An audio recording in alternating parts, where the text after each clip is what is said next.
And this is also 94.5 The Ranch, KRFD Marino. I'm John Beltran, back with Dave Urig. About to get to the opening kickoff of tonight's game between the Beet Diggers and the University Bulldogs. The Beet Diggers are coached by Randy Dreitz, assisted by Lance Schwint, Dick Creighton, Matt Menier, David Cummings, and Court Marquez. Head coach is Casey Doss, assisted by Michael Chacon, Dan Fahrenbrook, Casey Miller, Dylan Johnson, Trevor Garrett, and Trent Fahrenbrook. The Schwami, Paul Acosta, not with us tonight here. Mark Tormolin, public address announcer for this particular game. The Schwami wishing he could be here, but of course you can follow us on Twitter at KSIR Sports and updates as they happen. Not by quarter, by score. So once again, follow us on Twitter at KSIR Sports. Time there's a change in score or the game gets to the end of a quarter, then we will make sure to update that for you once again at KSIR Sports. All right, to kick it off for the University Bulldogs. Opening kickoff is brought to you by State Farm Insurance. Let the State Farm Insurance office of Greg Mullen and Brush help you find the best policy to fit your life, home, auto, life, and health. State Farm Insurance is there for you and your family. Give Greg Mullen a call, 842-4555. Kyle Rosenbrock back to receive. Matt Silvestre, the senior, to kick it off. University in their white uniforms with the silver numerals. The Beet Diggers in their home maroons with the white numerals.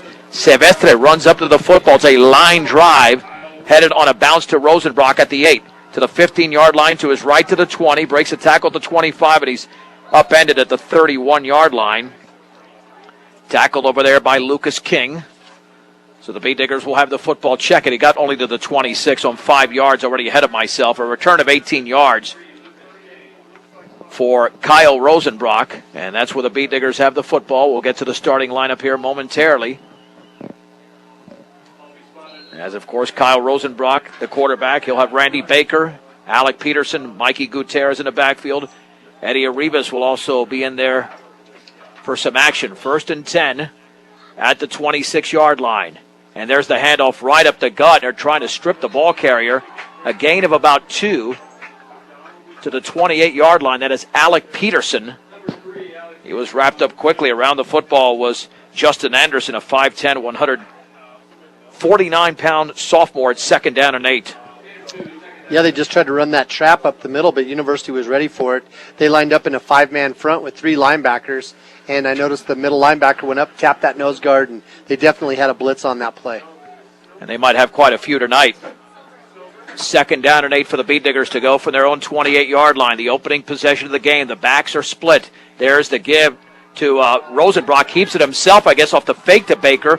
Across the 30 to the 32. Looked like a busted play as he ran off to his right. If that was a fake, it was a very ugly fake. He still picks up 4 yards. 3rd down and 4 to go for Brush. You know the play Baker ran last week where they ran that fullback. It was sort of a sweep with the fullback, like a 28. But what happened was Rosenbrock put the ball in his belly, and then he pulled it back out, and he was going to kind of follow him like an Air Force or something like that.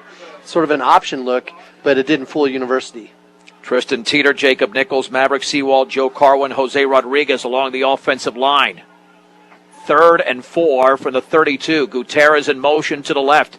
And there is the pitch left for Peterson. He's got speed to the outside of the 35. First down to the 45, along the sideline to the 50. Cuts it back inside of the 40. And he's down at about the 37-yard line. A big gainer for Alec Peterson as he goes about 35 yards. Check it, make it 31 for a Beet Digger first down. You know, he had plenty of blockers out in front of him, and he was trying to weave back and forth to try to get that University cornerback to turn his hips and give him some running room. But we just needed one of our blockers that was out in front to turn around and pick up those guys that were chasing him from behind. Chase Klein and Kalen Brandt also in that starting lineup for the Beet Diggers, along with wide receiver Nico Guzman and Jake Brown. From the 36, 1st and 10 for the Beet Diggers in University territory. Rosenbrock is going to roll to his right, throws on a run. The pass is complete underneath or dropped. No, it's caught by Jake Brown. A gain of about 5 to the 31-yard line, a sliding reception and it's 2nd down and 5. And Dave, the Beet Diggers have thrown their first complete pass in 2 games. Yeah, and it was a nice pass, too. Rosenbrock had that fake, so it was a play action. He rolled to the right. Brown just ran about a 5 to 7. Once he got out there, he did a good job of securing the football as he dropped to his knees to catch it. 2nd down and 5 for Brush at the University 31-yard line. We're in the opening 2.5 minutes of the game. No score. 3 in the backfield. Let's see if Rosenbrock hands it off to one of them. He does to Baker, sweeping it to the left. He's going to be hit in the backfield and dropped for a loss of about 1, maybe 2. The tackle was made. Looked like Matt Wertman, the defensive back at 6 foot, 192 pounds, threw him for a loss of 2 yards. All of a sudden, the Beet Diggers are facing a 3rd down and 7. I think Randy thought he could outrun him, but we learned something there. University's got some speed on their defense. Their outside linebacker and defensive end on this side just closed in on him, and they absorbed the blocker, and then the linebacker flew up there to help make the tackle. All right, the ball officially at the 30. 3rd down and 7. I think somebody on the defensive line moved for University, and they did. A hard count by Rosenbrock, and all of a sudden, 3rd and 7 turns into 3rd and 2 with a football at the 28-yard line, and that's exactly what the Beet Diggers wanted. You bet. Very disciplined offensive line, not jumping on that play. Rosenbrock went with a hard count. I noticed University comes out with that 5-man front, but they really overload our slot side. They only have a defensive end, and they move their tackle down on our tight end side, clear down over the guard. The outside receiver to the right is Brown. It is 3rd down and 2. Rosenbrock on the bootleg right has got top. First down along the sideline of the 25, cuts it back inside, and then is knocked out of bounds. There's a late hit. A flag went up as Rosenbrock was going out of bounds at about the 22. Looked like a late hit against University. Wouldn't be that big of a gain, about 6 yards. But let's see if they tack on more, because I think it was University that came up with that late hit, and they did. Rosenbrock was probably a yard out of bounds. He was actually backpedaling after the hit right before that. He was actually backpedaling when the kid hit him, but it still didn't knock Rosenbrock down. He just kind of walked backward onto the track. Well, they give Rosenbrock 7 yards of field. End zone should be just outside the 10. The football just outside the 10. So it's 1st down and 10 to go for the Beet Diggers. They can get a 1st down at the inch line.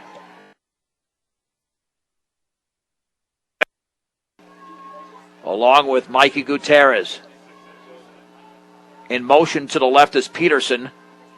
And a handoff to Baker running left. He is hit right at the line of scrimmage and taken down. That was a hard hit over there by, looked like Casey Kramer, 6'3", 180. Not a lot of blocking on the left side. In fact, it's a loss of 1 back to the 11, 2nd down, and 11 to go from that vantage point. Still, University sending some guys in the middle. You see a lot of those defensive linemen out there for University using that swim technique. They're just kind of posting us with one hand, swimming their other hand over the top, and it's sending our offensive linemen forward while they get into our backfield. Under 8 minutes to go in the opening quarter, no score. The Beet Diggers with their initial possession. 2nd down and 11 from the 11. Same backfield. The backs are split. One receiver's out to the right. Rosenbrock will hand it off on the left side, and again, virtually nothing, maybe a couple of yards there for Baker, spinning his way across the 10 to about the 9. He bounced off a tackle, a gain of 2. This will be the 9th play of the drive, 3rd down and 9 from the 9. We're having all that luck on the outside because Platte Valley's sending those, they have 5 guys up. University, they have all those guys up there on the line of scrimmage. They're shooting them through, and then they're sending those linebackers right away. I noticed their middle linebacker did a good job making his read. They do look like Platte Valley uniforms, though. I mean, it almost looks identical to what we saw last week. 3rd and 9 from the 9. What will the Beet Diggers do on this play? In motion to the left is Peterson, and we've got a flag.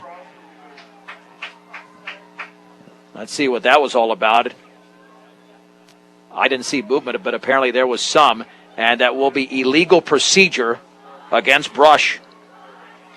I think our wide receiver out there, he was standing. His 3rd, 14 from the 14, just inside the University 14. Guzman and Brown are the receivers to the right. Peterson is the receiver to the left. One setback, and that is Mikey Gutierrez. Rosenbrock is back to throw. Looking, throwing deep over the middle, and that is off the hands of the intended receiver in the back of the end zone, Nico Guzman. Incomplete pass a little bit high. It'll be 4th down. We left one receiver. I'm not sure who that was right there in the middle of the field, wide open. But, Guzman had him beat by a couple of steps. Rosenbrock had to throw it over the top of the defender. Well, the Bay Diggers are going to go for it. Just inside the 14. They've eaten up a lot of time. 6:41 to go in the opening quarter. Bay Diggers are looking for some points here on 4th down with the ball just inside the 14. One receiver out to the right. Now there's Peterson in the slot. On 4th down with a back split. Rosenbrock on the option right. If he takes off, he's never going to score. He's inside the 15-yard line. Then he's knocked down. He had no chance there.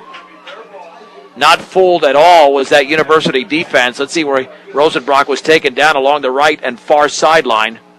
Might have gotten to the 10 as the ball is going to be spotted right now. Yeah, he picked up 4 yards in the play, and University takes over on downs. Yeah, they had that thing read all the way. It didn't fool them at all. And, again, it's a testament to that University defense. Pat them on the back for the speed that they have. They didn't, usually Kyle's able to run away from people, but he's not able to run away from the Bulldogs. 1st and 10 for University at their own 10-yard line.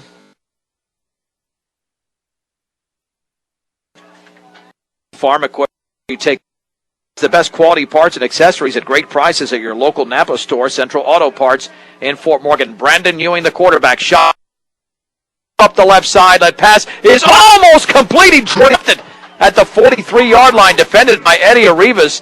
But, Dave, that ball should have been caught. It looked like it went right through the receiver's hands. Arribas got a hand in there at the last second. It'll be 2nd down and 10 to go. And that might have been either Cox or Redfern out there for University, but quite frankly, that was a perfect pass. It was, and it's not like he really had Arribas beat. He was right with him. It was just a perfect pass. Tough to see these numbers, these light silver numbers, but we know that Brandon Ewing, at least he's been the quarterback for this team. It'll be 2nd down out of a shotgun. Now under center, actually. And there's the give on the left side. Some daylight across the 15-yard line. Gain of about... That was... Kyle Rosenbrock makes the tackle, 3rd down and 5. And Strohauer last week, as we alluded to at the outset of the broadcast, 8 carries for 1 yard against Eaton in a 7-6 University victory in overtime. Just ran right at the Diggers, but I think we were so worried about the pass that time, we didn't really have anybody to fill the hole right away. Let's see, Justin Anderson is listed as a quarterback here. But I think that's Ewing out there in a shotgun. Looking to throw out to his left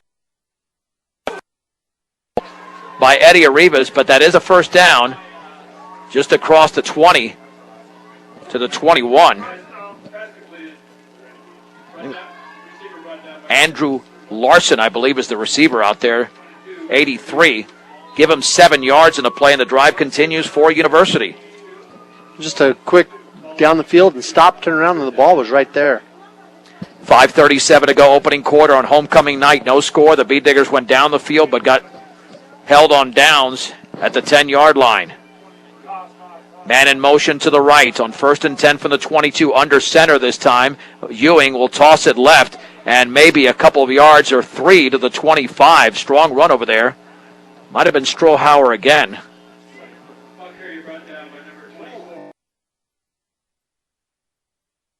All night. That looked like JP. We'll call it Strohauer. 2nd down and 7. I mean, these are not very favorable numbers from this vantage point. Even binoculars wouldn't do us too good here. The fullback, Kyle Yoshimura, is back there. 2nd down and 7 from the 25-yard line out of a shotgun. Ewing throws out to his left. Pass complete underneath to the 30-yard line and hit right there by Rosenbrock and others along the left side. That'll be a gain of about 5.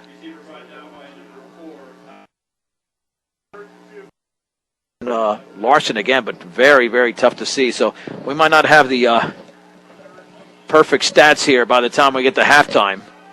Dave, I don't know if you could see any better than I can, but these numbers are almost impossible with the light silver out there. They blend with that white uniform. It's almost no difference. Third down and a long 2 to go for University at their own 30-yard line. Under center this time is Brandon Ewing. Man in motion to the left is Wortman. He gets the pitch. That's Redford. Instead, he's hit in the backfield. Redford taken down by Baker. Well behind the line of scrimmage. An excellent play by Randy Baker. Loss of a couple of yards. It'll be fourth down in a short 5 as J.P. Redford was brought down. And the Bee Diggers once again, Dave, as they've done all season, even halfway through the season, get the job done on defense. You bet. Baker did a good job after that pitch. It was kind of a slow developing play, but he came from behind from his linebacker position and showed his speed catching him.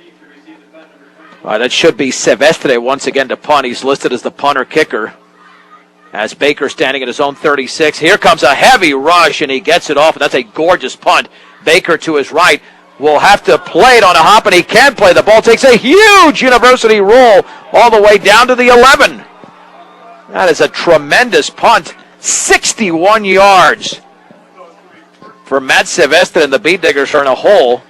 If they got it at the 10-yard line, it's closer to 62, but David had about a 20-yard roll on that one. Yeah, he did. I think Baker expected the ball to go out of bounds over there. It looked like it landed really close, so he just kind of stopped playing it, and it took a hop and went back in bounds, actually. He rolled another 20 yards. Yeah, impressive. At the 10-yard line is where the Bee Diggers have the football. 3:11 to go in the opening quarter. And so far, what we've seen out of the University defense, they have bended, but they certainly didn't break. So the Bee Diggers have 90 yards to go. Peterson now joins Gutierrez and Baker in the backfield. Man in motion to the left is Gutierrez. The handoff to Baker, running left back to the middle across the 15, breaks out of a tackle, and he spins his way to about the 20-yard line. Very close to a first down. He might be short by half a yard. Well, we'll give him 9. Second down and 1 to go. That's the way to start the drive for the Bee Diggers, as J.P. Redford was one of the Bulldogs in on the play. As more like 27 look. Run another guy off tackle. Baker did a good job on the line of scrimmage and carried people the rest of the way. The football's in between the 19 and 20-yard line, and we have a stoppage in play. Officials timeout. With 2:33 to go, it's on the University side. Nate Lopez, a 5'8", 150-pound senior linebacker, is going to have to leave the game momentarily. And he'll be replaced over there right before the second down. Second down and very short with the ball just shy of the 20-yard line. Peterson in that backfield along with Randy Baker. Looks like they're coming on a blitz. Now the linebacker backs off. Handoff left side to Baker. First down. Cuts it back inside of the 25. Might have gotten the 26. A gain of 7 for Randy Baker. The tackle was made by Kyle Yoshimura, the junior defensive back. That looked like the same play Baker ran before, but the Diggers are figuring it out on the far side, on the University left side. They have that overloaded, and so the only guy over here is the defensive end, and the tackle on their right side is clear down on top of our guard, or maybe in that B gap, which is leaving a huge hole as they eagle their defensive tackles down. Backs are split. First and 10 for the 26. Handoff to Baker, left side of the 30. Cuts it back toward the middle of the 35. And he dives to about the 38-yard line, maybe the 39. Another strong run for Randy Baker. It's a flag down, though, in the backfield. And this one could be coming back. Yeah, it might be a hold there. I saw one of our linemen putting his hands up like, I didn't do it, but the official sure caught him. But again, the Diggers are just attacking that area, in that 5 position where, in that C gap, where University doesn't have a defensive tackle. So our coaches are doing a good job of seeing where University's leaving us the wide open hole to run through. Well, that nullifies a gain of 13. So the Bee Diggers will have first and 20 at their own 16-yard line. Time is running. 1:45 to go in the opening quarter. The Bee Diggers drove all the way to the 10-yard line, did not score. University got a first down, then they were stymied by the Brush defense. First and 20 From the 16, Rosenbrock, play action, looking to throw, lofts it over the middle. The pass is caught. Wide open is Brandt to the 40. Down the middle of the field to the 50. Outrace the defenders to the 25. There's a flag down. Brandt is going to be tackled at the 10-yard line. And that will partially nullify a long play. And Lance Schwint on the sidelines is hot. Somebody threw a block in the back that shouldn't have been made. It would have been an 80-yard gain on the pass from Rosenbrock to Brandt. It'll still be a substantial gain, but part of that is coming back, Dave. Yeah, it's coming back. What happened was our other player was trying to provide the help, but he was getting outrun. He was still trying to help, and he actually just pushed him. He put his hands on his back. It wasn't even a big push, but you can't do that. It's against the rules. As soon as he touched that player from behind, he's going to get called for blocking in the back. Well, it would have been a gain officially of 81, but let's see what it is now. We'll count the yardage from where the flag was thrown at the 35. So it's a gain of 55 yards officially. Wow, this is a 15-yarder. Whew. Well, that hurts. So 55 yards through the air.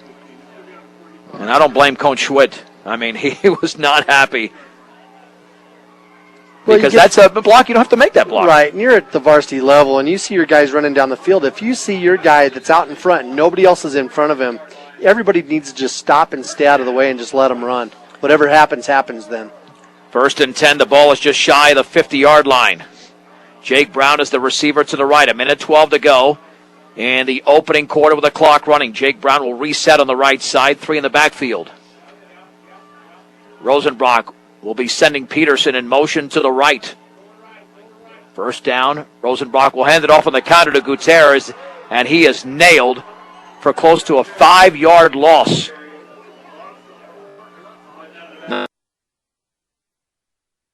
Jake Clark, a sophomore, who threw down Gutierrez, 2nd down and 15. Yeah, we just tried to run that 30 series, and that's more of that 37 look where we fake the trap and come back on the backside with that off tackle. But, you know, the kid got in our backfield so far, there was just nowhere for Mikey to run.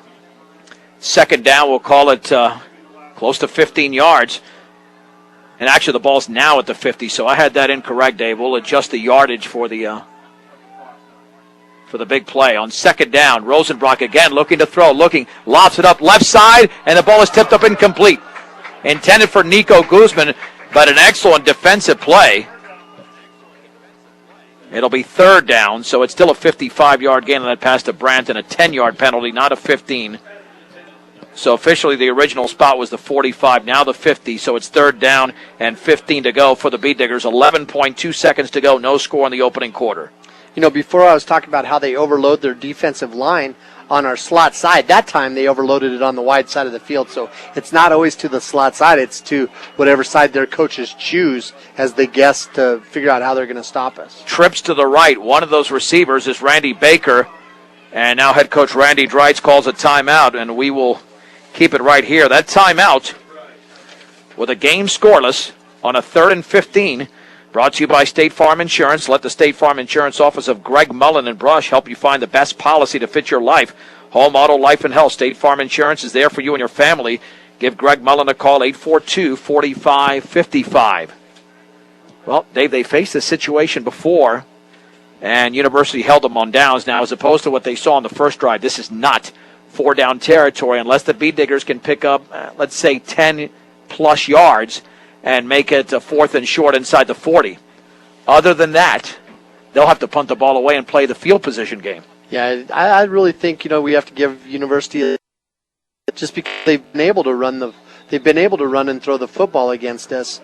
But, like you said, we've been a gambling team. If we're able to pick up 10 yards or so and make it a short yardage field or maybe even get them to jump off sides again, I could see us going for it. Well, the Bee Diggers have dominated time of possession. They've held the football for 8.5 minutes here in the opening quarter, but no points. Again, trips to the right. Looking to throw. Was interfered with at about the 20-yard line. It'll be 4th down, and more than likely Brush will punt and pin University deep in their own territory with only 6.5 seconds to go in the opening quarter. Yeah, Rosenbrock just overthrew him. He had plenty of time to throw the football. I'm patting our offensive line on the back because they gave him some pretty good protection. University's got some big hogs up there on their defensive line. The thing with Kyle's arm, it's almost too strong. Looked like he lofted it up there, and it was still over the receiver's head. Yeah, it looked like he tried to take some off, didn't it? He tried to relax, but, boy, he just tossed that thing. Awaiting the snap is Rosenbrock at his own 35-yard line. Perfect snap. Here comes the rush.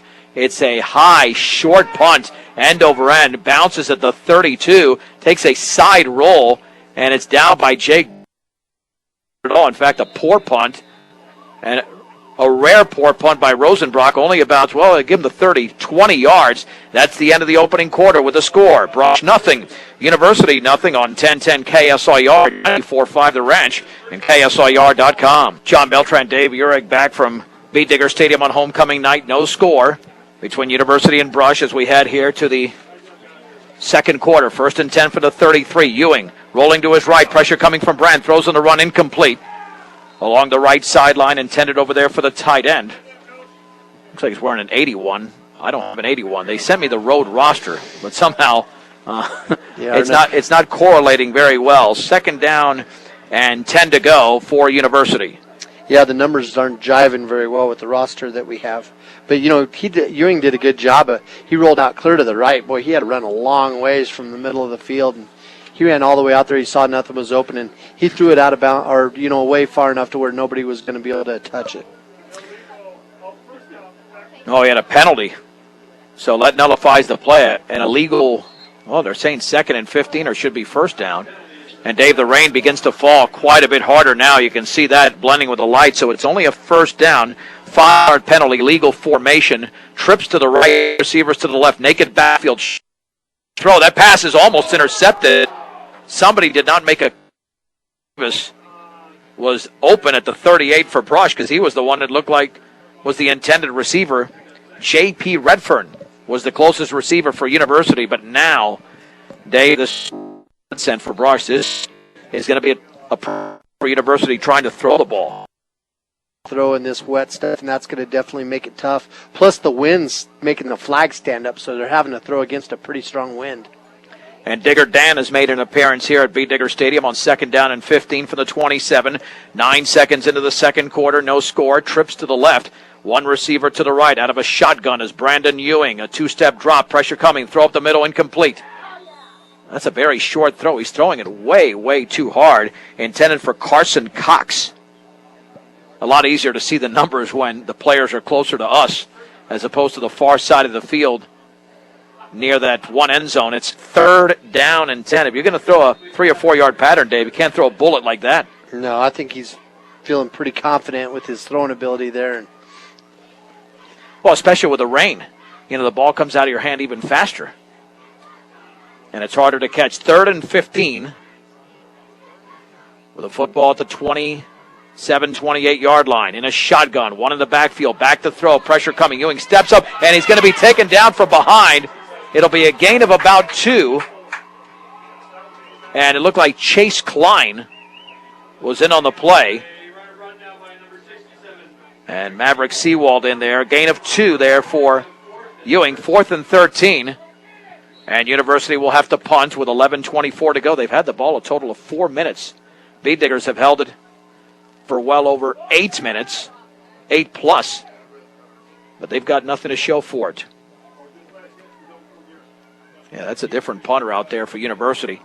All the Diggers are up on the line of scrimmage. And that ball is partially blocked, and the ball is going to be picked up. There's a flag down at the 32-yard line. A Beat Digger fell in it at the 32, and Arnoldo Maltos Garcia now with a beat offside, separate penalty, holding against University on the 3rd block punt for the Beat Diggers this season, and they've already got the ball with only 32 yards till pay dirt. Hey, that was a nice block, but like I interrupted you, I apologize, but we had 10 guys up there on the line of scrimmage. You could tell we were going for it. That's awesome. There's no way through the season. Your kicker is not a 4-year kicker like Jesus Cardenas, but everything else has vastly improved from a year ago. Boy, that's for sure. They're doing a good job up there, and they're not going every single time either. They're not predictable. 1st and 10 from the 32. Man in motion to the right. That's Mikey Gutierrez. The handoff right side to Baker to the 30. Cuts it back to the inside. Breaks out of a tackle. And he dives to about the 26-yard line. Maybe the 25 for Randy Baker. We'll call that a gain of 6. And the Bulldogs take a timeout. We'll take it with them. 10:47 to go in the opening half. University nothing, Brush nothing on 1010 KSIR, 94.5 The Ranch, and KSIR.com. John Beltran, Dave Urich back from Beet Digger Stadium. The Beet Diggers threatening to score. This is their third possession of the game. They've been in University territory the previous 2 times, including once in the red zone, but did not find the end zone. For Brush, they face a 2nd and 4 at the University 26-yard line. That's a good timeout, I think, by University, Dave. They didn't like what happened on that last play, and they want to slow down this Beet Digger brigade because they've gone right down the field 3 times, but they can't find the end zone yet. On 2nd down, Peterson in motion to the right from the University 26. Handoff to Gutierrez. First down across the right side inside the 20 to about the 19. That was hard running by the junior Mikey Gutierrez, a gain of 7. You know, University had everybody up there within 6 yards of the line of scrimmage. Their safeties up there right behind their middle linebacker. You know, their corners are out there like an extra defensive end. You know, they're just begging for us just to toss the ball right over the top of them or just miss a tackle. If we run right by them with the trap, there's not going to be anybody in the backfield to make the tackle. Beet Diggers are in the red zone for the second time in the game. 1st and 10 for the 19. Handoff Baker, left side, cuts it back to the 15. He's to the 10. A 1st and goal as Baker gets to the 7 for Randy Baker. That's a gain of 12 as the Beet Diggers are closing in on the end zone for the first time in the game. So that was just a good example of that where he was able to break a tackle right there at the line of scrimmage. The kid tried to reach out and make that arm tackle. He ran right through it, and there was nobody left to tackle him. 1st and goal from the 7. Peterson, Baker, and Gutierrez in that brush backfield. Approaching the 10-minute mark of the quarter. In motion to the right is Peterson. Rosenbrock is going to hand it off to Gutierrez, running right. He's going to score, actually, from right to left. Mikey Gutierrez from 7 yards away. And the Beet Diggers lead 6-0. You know, that's going to hurt University because you can tell their coaches are making those gambles. You know, they're taking themselves out of a solid defensive look. You know, there's a reason that, you know, you don't have your safeties up there that close and your corners up there that close. But, you know, they're going to gamble, and that's what they're doing, and they're going to pay for that. Sometimes they're going to gamble right, but most of the time you're going to pay. Javier Munoz to attempt the extra point. Ryan Hirschfeld to hold. The snap is there. The kick is up. That kick is low, but the kick is good. 9:56 to go, second quarter. Brush 7, University nothing on homecoming night on 1010 KSIR, 94.5 The Ranch, and KSIR.com. Well, the Beet Diggers scored on Mikey Gutierrez's 7-yard run. The extra point was good, and Brush now with a 7-0 lead. And follow us on Twitter at KSIR Sports. They're going to mark it at the 25 on the return. 16 yards by J.P. Redfern on the ensuing kickoff. 9:50 to go, second quarter. That was a 4-play, 32-yard drive in 67 seconds. The pitch right. There's a flag down, and there's another flag down, maybe for separate violations across the 25 to the 28. And that was Kyle Yoshimura, at least from this vantage point. One was definitely against University, maybe both of them against the Bulldogs. There's a hold against University, and I guess it's the same penalty. Yeah, 2 referees saw the same infraction, so Dave, pretty obvious holding as the rain begins to fall even harder, and the umbrellas are out at Beet Digger Stadium. Yeah, you know, whenever you run that quick pitch out to that side and officials throw it at that in the area where your defensive end and their tight end is at, that's usually what happened. Kids trying to hook our defensive end and isn't able to get around the corner on him because our guys got good foot movement, or else our defensive end's doing a good job of controlling his outside shoulder, and that's what causes that holding penalty to happen. Yeah, and it was well behind the line of scrimmage. Well, a little bit behind. Turns out to be an 11-yard penalty. 1st and 21 from the 14-yard line. Brandon Ewing out of a shotgun. 2 receivers to the left. There's one setback that looks like Yoshimura. And Ewing back to throw. Looking over the middle. That pass is going to be incomplete. Behind the intended receiver at the 24-yard line. Beet Diggers well in on that play. And they were defending Andrew Larson, the 6'1", 154-pound junior. Second down and 21. Dave, they're going to have to run the ball at some point. They've had a couple of decent runs, but nothing besides that. Well, it's like you mentioned before, if the rain starts coming, it's going to be to our advantage. The kid had a jump. It was a little bit behind him, but it went right through his arms. You know, he was even trying to cradle it in and trap it against his body, but it went right through his forearms. Second down and 21 from the 14-yard line. 2 in the backfield. The deep back is Yoshimura. Under center is Ewing. Play action, looking to throw. Heaves it up the left side. That pass is going to be intercepted by Arnoldo Matos Garcia at the 45-yard line. They might backtrack it to the 47, intended for Andrew Larson for a sophomore. That was a senior type of play. Not only did he not interfere with the receiver, he turned around and made a very impressive interception. He sure did. He gave him enough cushion to where the kid wouldn't run by him, but he didn't look back to the ball early. He was just running down the field with the receiver, and as soon as the receiver saw the ball, he turned right at the last moment. He saw the ball and just made an athletic play. You know, it's one of those things. He had to pick the ball out of the darkness to catch it. Well, and this is the fourth time the Beat Diggers have had the ball in University territory in as many drives. 1st and 10 for Brush at the 47 of University. Gutierrez the lone setback. Rosenbrock looking to throw, rolling to his right, still rolling. Heaves it deep up the middle. Baker is out there. It is incomplete and nearly caught off the deflection by Guzman. Had Guzman caught it, it would have been a touchdown, but the ball hung up there. And it's second down and 10. Baker was definitely ahead of the field, but I think Rosenbrock read it just a little bit tardy, and Baker was waiting for the ball. That allowed the University defenders to catch up a little bit. Yeah, again, you know, our offensive line gave him a lot of time, but you're right. He waited too long, and Baker was wide open. If he'd have thrown it just a second early, that was the play. But what was neat is Nico came so close to making that circus catch. Yeah, off that deflection, it was a few yards ahead of Baker. Nice to see Baker in those deep patterns. He was so good as a receiver the last 2 years, but he's also very valuable as a running back. You've got that lateral eye. Second down and 10 to go for Brush at the 47. Rosenbrock on the keeper to the left, back to the 45. He breaks out of a tackle across the 45 to the 43. Third down and 6 to go. Getting up off the bottom of the pile is Matt Wortman, the senior defensive back, the first Bulldog in on the play, but again, a gain of 4. And it'll be third down, and we'll call it 6 to go for the Beat Diggers. It was just where he put the ball in Baker's belly and then pulled it out at the last minute and tried to follow him up that 5-hole. 8:53 to go before the break. Brush 7, University nothing on Mikey Gutierrez's 7-yard touchdown run.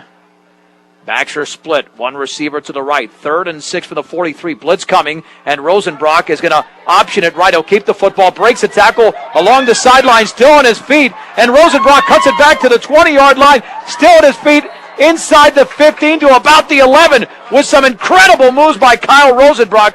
That could have been no gain. He was hit at the 43. Instead, he picks up 33 yards. First down for the Beat Diggers. You know, he even had to push some of our own guys out of the way to make that run. But he did a good job. You could sure see his athleticism as he would stop and start. Yeah, he just went ahead with that play. He had no running back there. He just decided to take off with the football. I don't think he had any other option but to do that. First down, and we'll say goal. Looks like the point of the football is at the 10. First and goal from the 10. Again, 3 in the backfield. Beat Diggers already with a 7-0 lead. Rosenbrock is going to hand it off up the left side and driving to about the 5-yard line. That is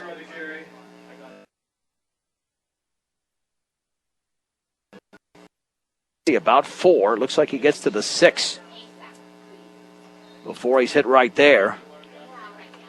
No, they'll give him the 5 according to the board. There's some good fakes there. I think a lot of people thought Peterson had the ball. We'll call it 2nd and goal just outside the 5-yard line. Approaching the 7-minute and 40-second mark. Mikey Gutierrez scored the first touchdown. Whose turn will it be this time on 2nd down? Man in motion to the right is Peterson. Rosenbrock on the pitch right to Gutierrez, looking for a seam. Gutierrez is tackled from behind, but he's across the 5 to about the 2 as Tad Strohauer was able to make the ankle tackle, that is. It'll be 3rd down and goal, but we'll give him 3 yards for Mikey G.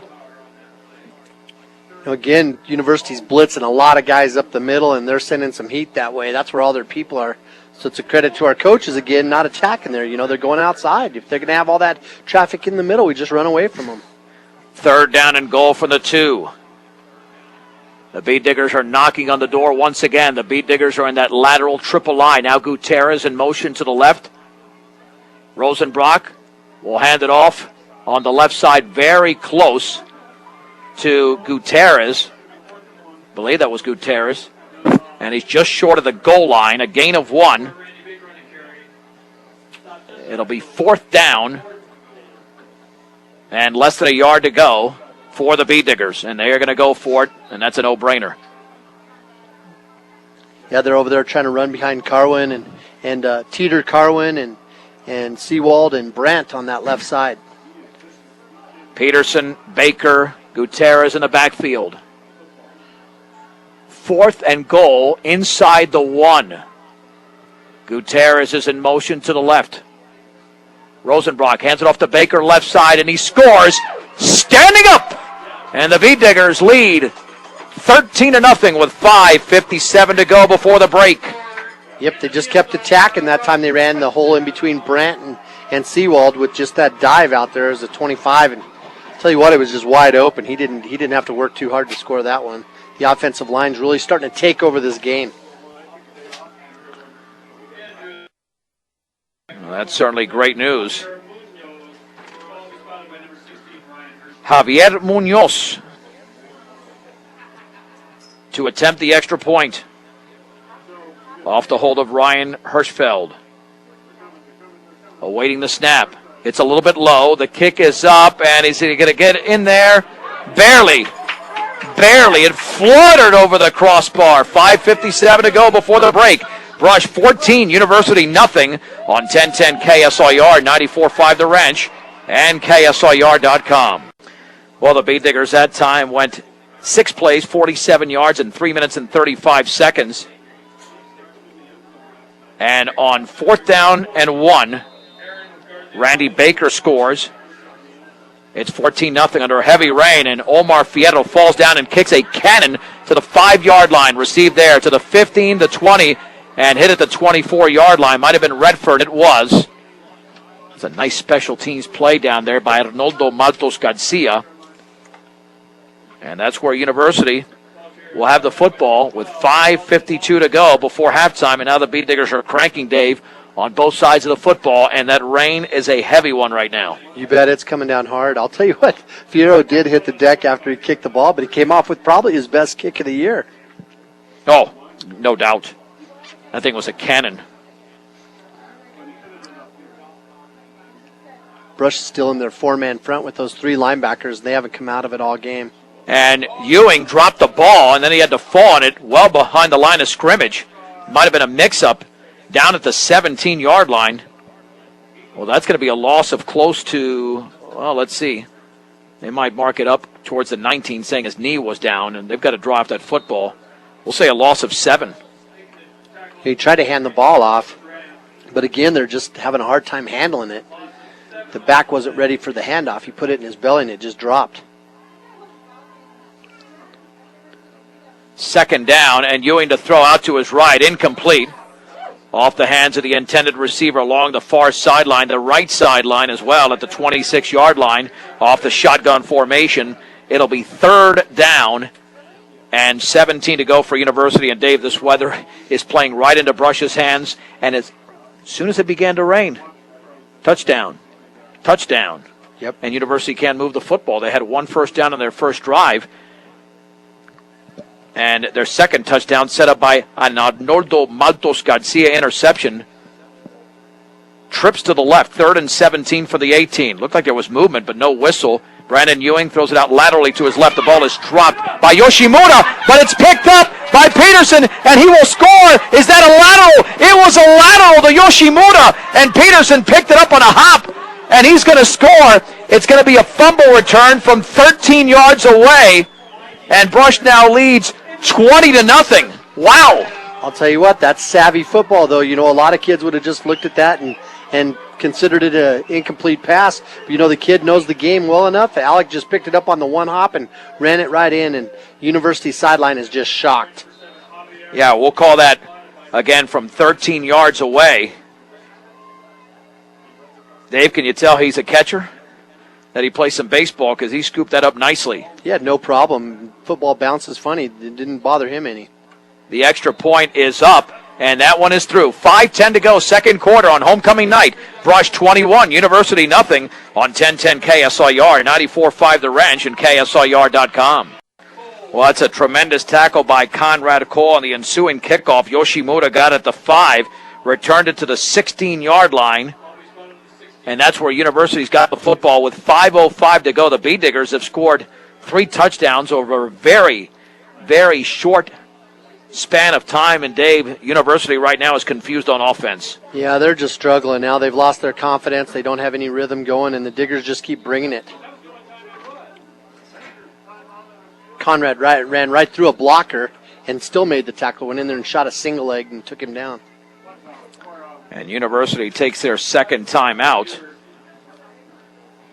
Man, there's no doubt that that's a good idea at this point, considering what the Bee Diggers are doing to the Bulldogs. This was a scoreless game after 1. And all of a sudden, bang. Brush comes out. They score on 3 consecutive possessions. They've forced a couple of turnovers. And now the defense is playing even better. And once you get that defense going, Dave, forget it, because, the offense was stopped a little bit here and there on that first drive. But since then, it has been all Brush in his 21-0 lead. 5:05 to go in the second quarter. Their first touchdown came with 9:56 to go. So there was some time between then, but they have scored 2 touchdowns in less than a minute to stretch a 7-point lead to 21. First and 10 for University. Under center is Ewing at their own 26-yard line. There's the handoff up the right side, and nothing. Back to the line of scrimmage, maybe half a yard. And I think that might be Strohauer. It'll be second down, and we'll call it 10. No gain there for the Bulldogs. I think the Bee Diggers could get back on the scoreboard here before halftime. They've got 2 of their 3 timeouts left. University has exhausted 2 of those. By the way, the first Bee Digger score of the game brought to you by MMI International.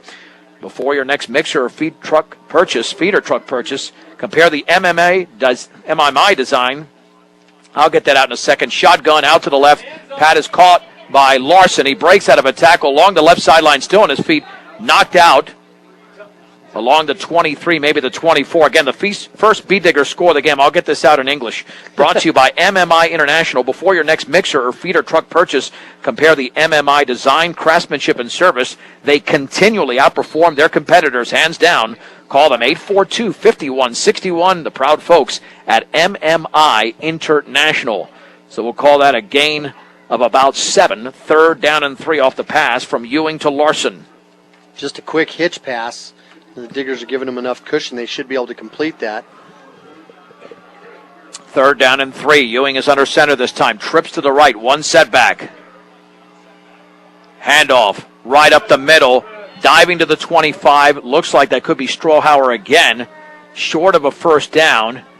It is, but it's only a gain of 2. 4th and 1. Do they take a chance from here on a 4th and 1, knowing the Bee Diggers could easily stop them and get great field position once again?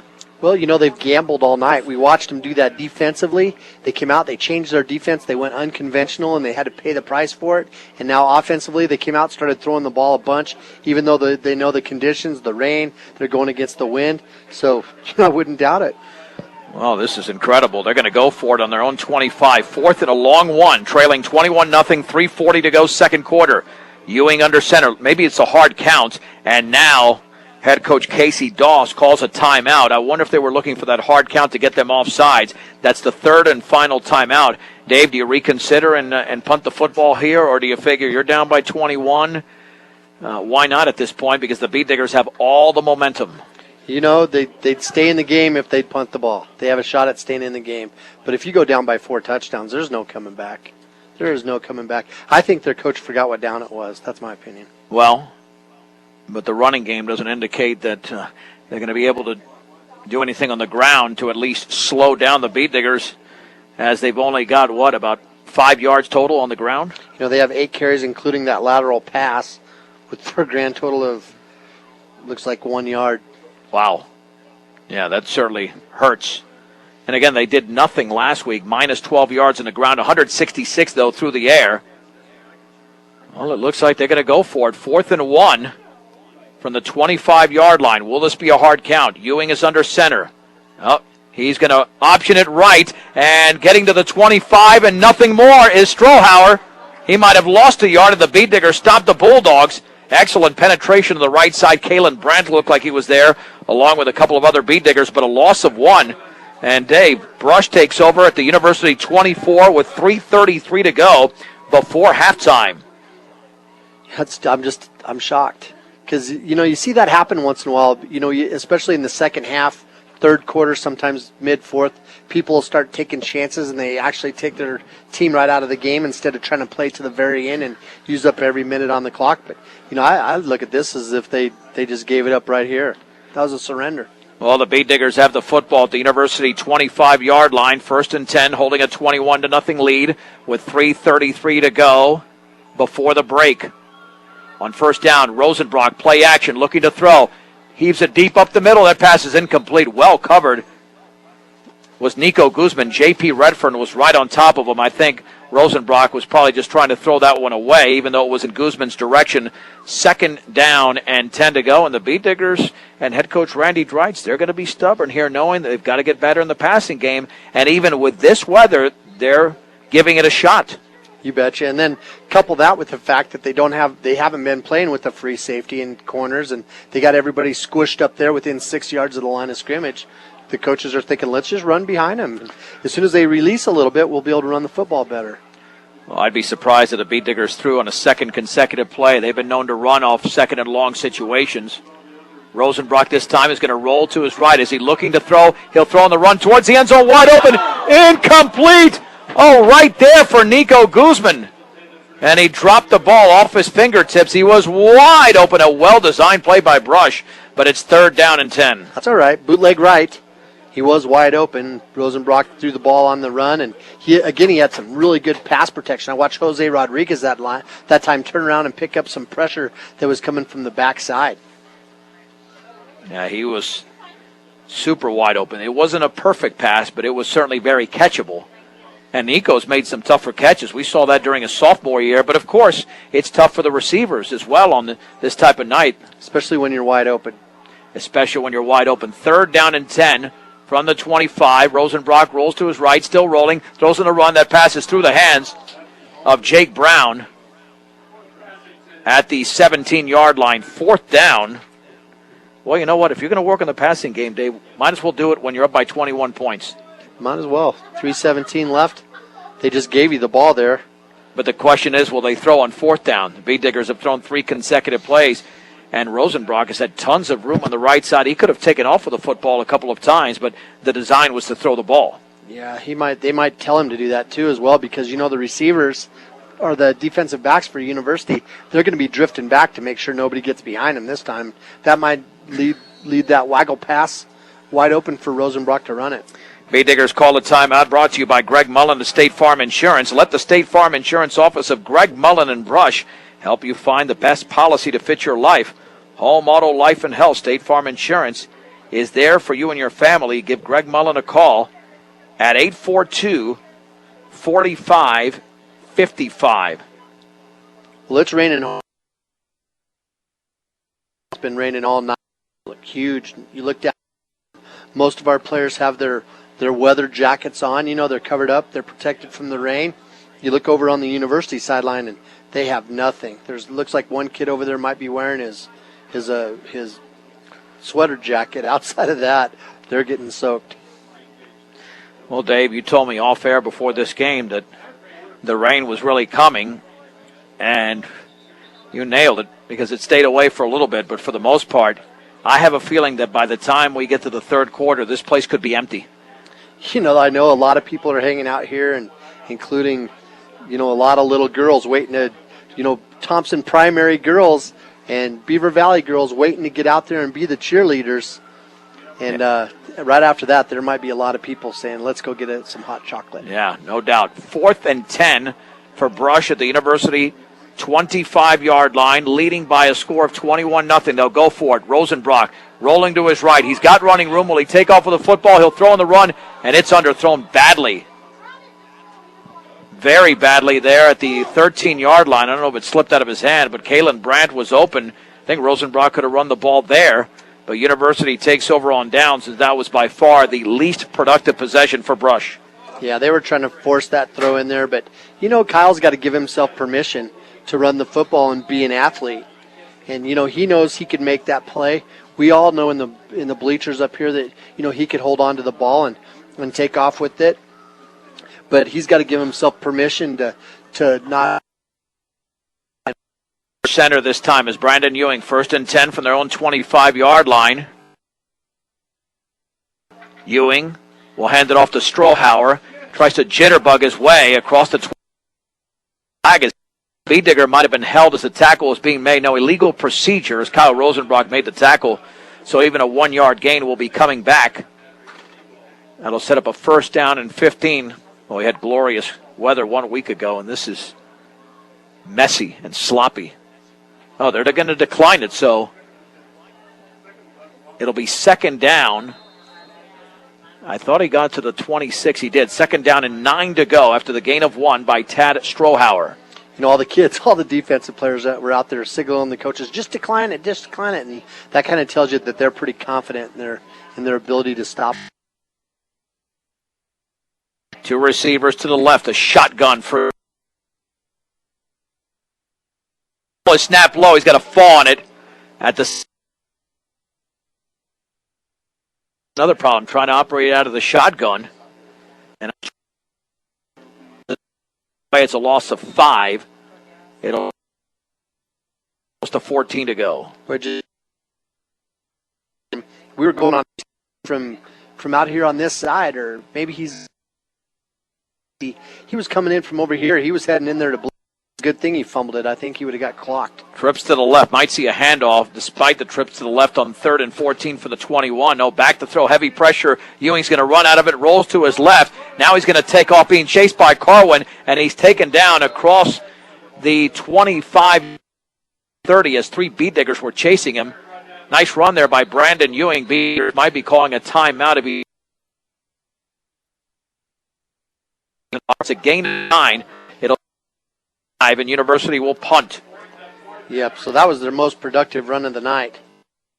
But, the Diggers did a good job. They hung back as long as they could. They couldn't fly up there and make that tackle any sooner because, remember, they had trips over here on this side. So the corners couldn't fly up. Peterson couldn't fly up. They had to make sure they had that passing game. Look at the punt return game. You've had a 50-yard punt return against Fort Morgan and 3 blocked punts in the last 6 quarters.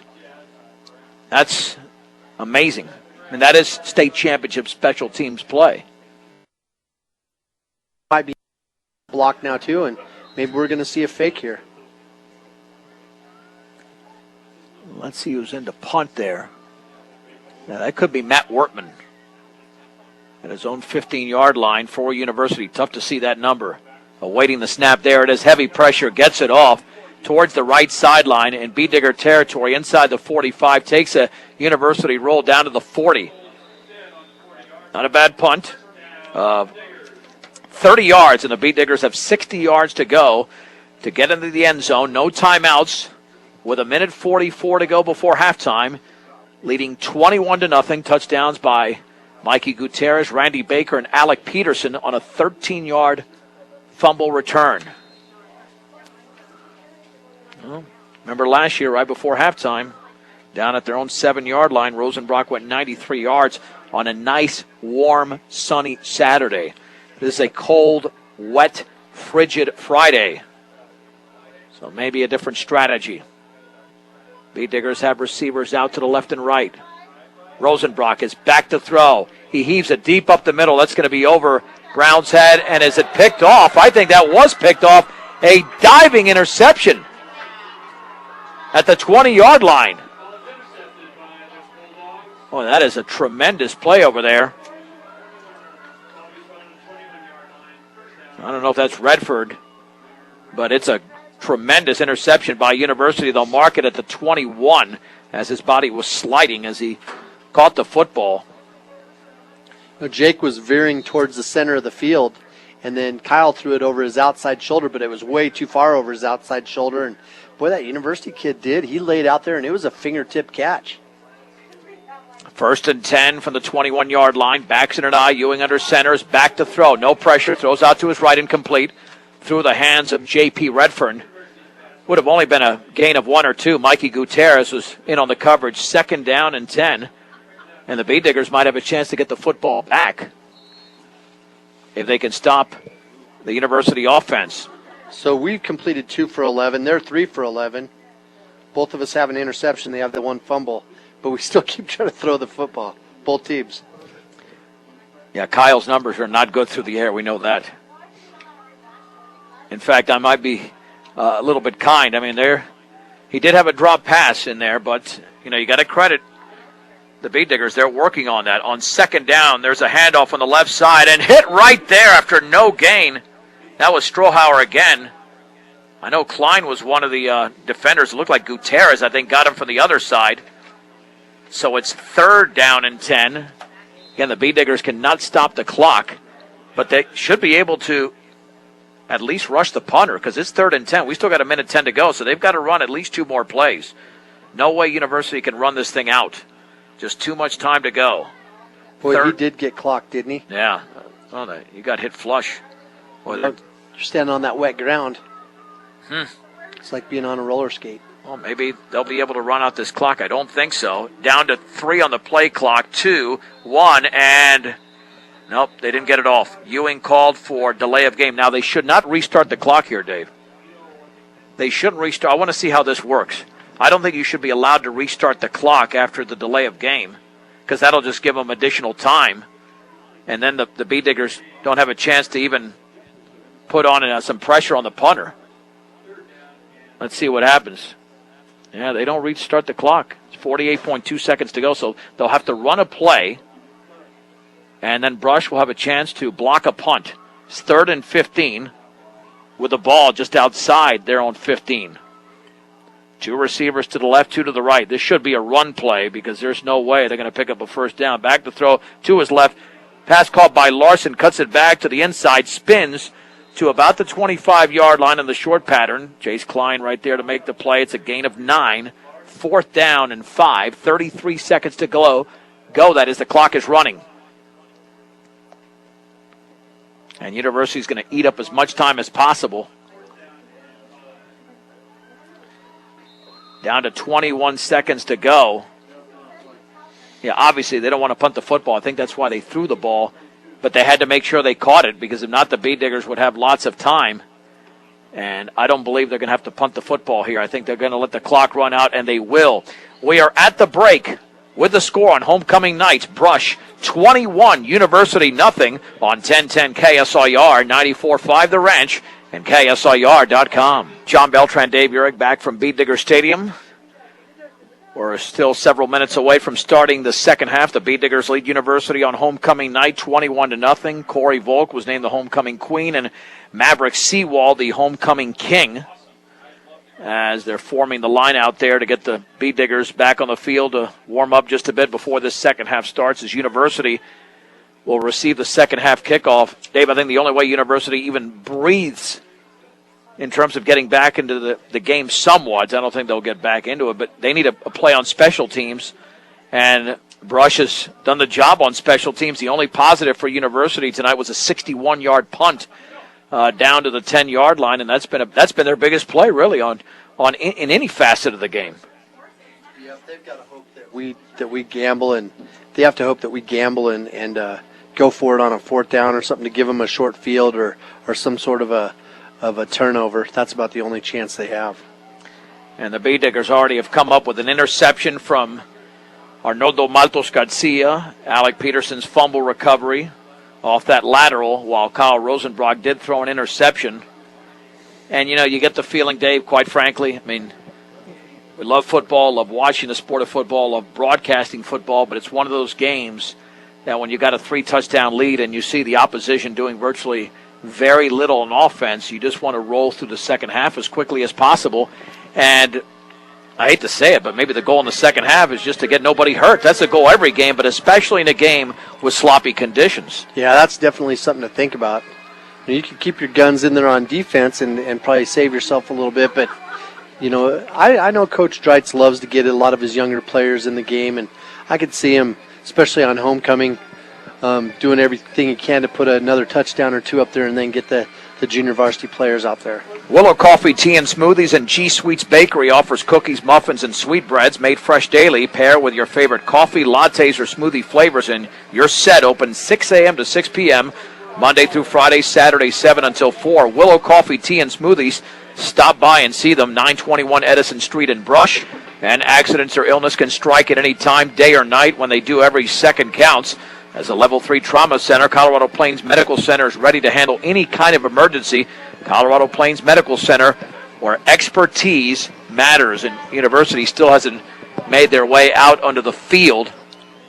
And they will momentarily. But, Dave, one of the things that is happening in between plays is that the referees are keeping the ball dry, and you're a passing team, man, I mean, you've got to go to plan B. And the problem is with some teams, I think University might be one of those, is that plan A is a pretty decent one, but plan B is really more like a plan E or F. It's really not close to a plan A. No, that's got to be brutal to not be able to put any numbers up running the football. You can't control the clock. It just extends the game, especially when the other team gets on a roll. You have to throw the ball. Next thing you know, 3 incompletions in the row. They didn't even use a minute, and Russia's got the ball, and they're pounding at the end zone again. Well, doesn't this mirror what Ray tried to do when they started trying to pass the ball and they couldn't run it, and it was just a big old disaster for them, and the Bee Diggers eventually got to a point that it was the running clock taking over, and they won that game 42-0, and now this University team might be in the same position. But I think based on the fact that University pulled off that 7-6 overtime victory over Eaton, not only is it important for the Bee Diggers to win this game, or is it important, I should say, but important that they dominate this game, Dave. And I think we can say that for the first 24 minutes, even with the incompletions, because there haven't been too many penalties. I mean, there was a brutal penalty. It should have been a 90-yard touchdown pass to Kalen Brandt. And other than that penalty, the bottom line remains is that it hasn't been too sloppy from a penalty standpoint. You compare this to week 1 back on August 30th, and I know it sounds strange when you win by 6 touchdowns, but Brush committed a ton of penalties and looked very sloppy at times. Yeah, I think we've looked pretty good tonight, and then you think about in one situation there where we went for it on what we need 6 yards, and we went on a long count, and our offensive line held their ground and they didn't jump. So the Diggers really have been playing pretty sound ball. If you're tired of the same old lunch and dinner menus, switch it up and pick up something new from the hot and cold deli selection at Stubbs Gas and Oil. Find great food at low prices. Stubbs Gas and Wiggins.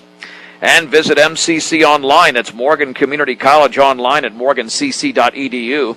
Or stop by the campus for a personal advising session. It'll get you on the right track and find out what options are available to help you. Imagine your possibilities, believe in yourself, and achieve your goal at Morgan Community College.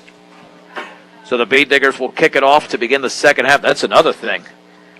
I know that on maybe 1 or 2 of those kickoffs, he's kind of falling down at the end. But, Dave, you pointed out Omar Fierro's had 2 booming kicks inside the 10-yard line. Yeah, I'll tell you what, if it takes his foot slipping for the rest of the season, somebody needs to take a cooler out there and dump it on the ground so he slips every time because he's kicking it well. Yeah, on a dry track, it almost seems to be disadvantageous for him.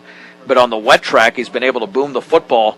And University has had to start those returns from the 5 or 10-yard line, and thus, with the Bee Diggers coming down on special teams very efficiently, they can't get very good field position. And in fact, the Bee Diggers have dominated virtually every facet, not only field position, but time of possession. They held the ball for 8.5 minutes in the opening quarter. University only had it for 3.5 minutes, yet the game was scoreless. So it just tells you that ball control might be essential to a team's game plan, but it doesn't guarantee points.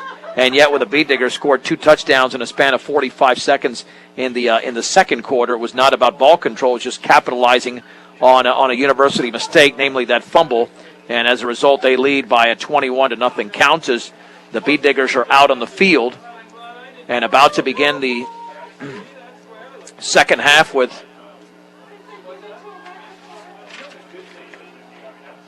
the kickoff. And I wonder if, I think we had a numerical change out there with Fierro. Okay. Yeah, Aaron Garcilaso to kick it off, and maybe that's who was kicking off in the first half, Dave. So that's why the G-Man would thank Grayson Simmons for helping us out there. The roster has changed, so, well, now we know. But he's built a little bit like him, David. Look, similar styles. He's big. Big, strong, right-footed kicker, so. All right, so Garcilaso's been doing the duty, so I apologize we didn't have that information earlier. But this one is high and a little bit shorter, fielded at the 15 to the 20, straight ahead to the 25, and spinning at the 30 to the 31. Normally J.P. Redfern has returned those kickoffs for University, but that time it was Kyle Yoshimura on the return, so that's where the Bulldogs will have the football. 7 seconds into the second half, with the Beet Diggers holding a 21-0 lead.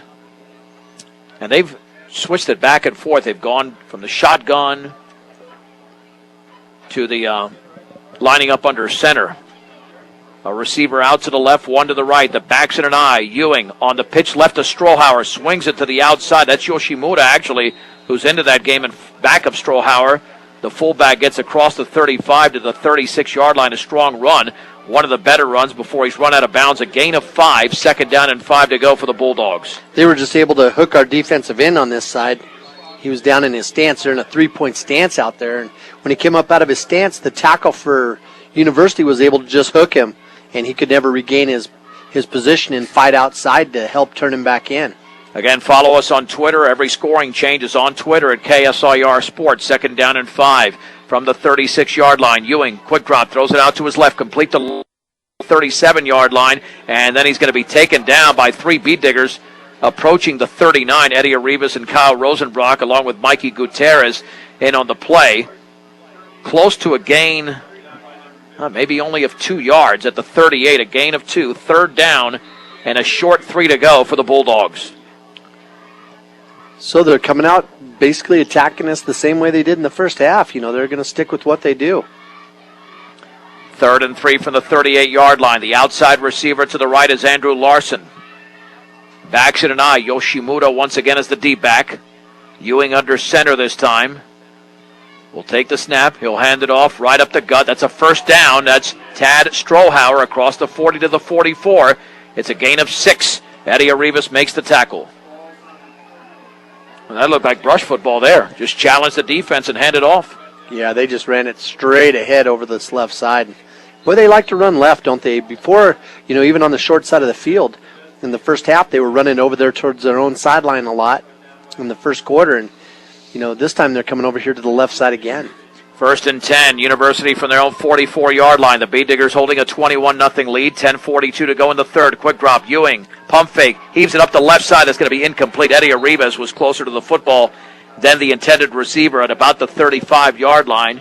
It'll be 2nd down and 10. And credit Arribas there. He did not bite on the fake at all. And Andrew Larson was the intended target for University. Yep, he did a good job at chasing the ball down, too. Diggers have stayed in that 4-3. Haven't gone into that 5 front at all. We haven't seen that a whole lot. And this is the defense they've had the most success with this year. 2nd and 10 from the 44. 2 receivers out to the right. And lining up well behind the quarterback on the right side is J.P. Redfern. On 2nd down, Ewing looks to his right. He's going to be sacked. The Beet Diggers came with pressure. Rosenbrock was in on the play, but it was Chase Klein along with Joe Carwin, I believe, got them first. A loss of 3 on the sack. It'll be 3rd down and 13 back at the 42. Carwin and Seawalder both are down defensive tackles playing across from their guards. And I'll tell you what, on that play, Carwin got a great jump. He was across the line of scrimmage as soon as the ball was snapped, and I don't think the University offensive lineman was ready for that. It'll be third and about 13. The football at their own 42-yard line. Trips to the right out of a shotgun. Three-step drop. Ewing passes incomplete behind the intended receiver Redfern at the 44-yard line. Defended over there by Rosenbrock. It'll be fourth down, and here comes the punt unit for the Bulldogs, and the Bead Diggers will get the football for the first time in the second half.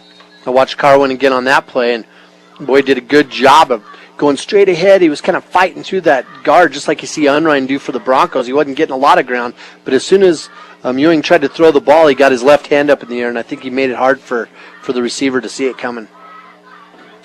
Yeah, I'm not sure if that's Cox punting back there, but we've been unable to spot the number. Standing at his own 29-yard line, and it doesn't match the roster. Heavy rush, but he gets it off a spiraling punt.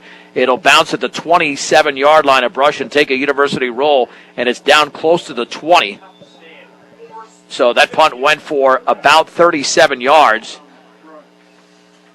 And the Bead Diggers will have the football right there.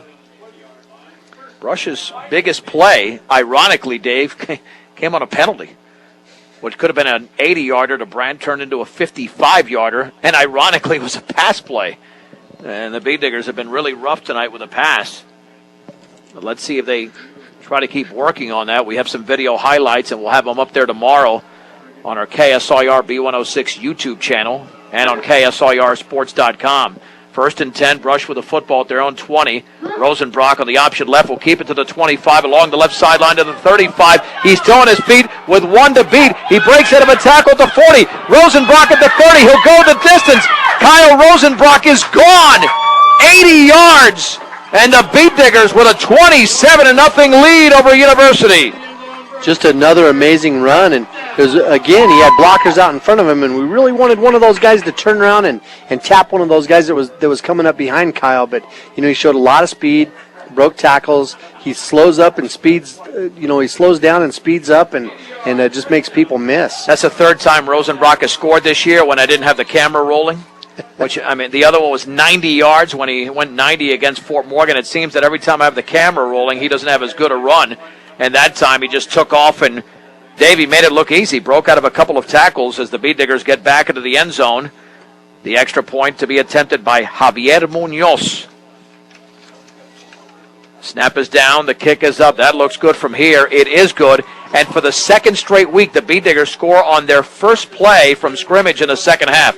9:35 to go, third quarter. Brush 28. University nothing on 1010 KSIR. 94.5 The Ranch and KSIR.com.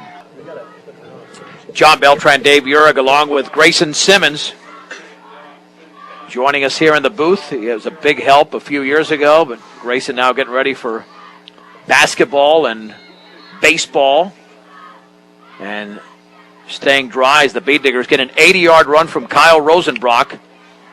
28-0. There's the kickoff by Garcilaso. Take it at the 12. Straight ahead to the 25. There's a big gap across the 30. That's Yoshimura to the 35-yard line.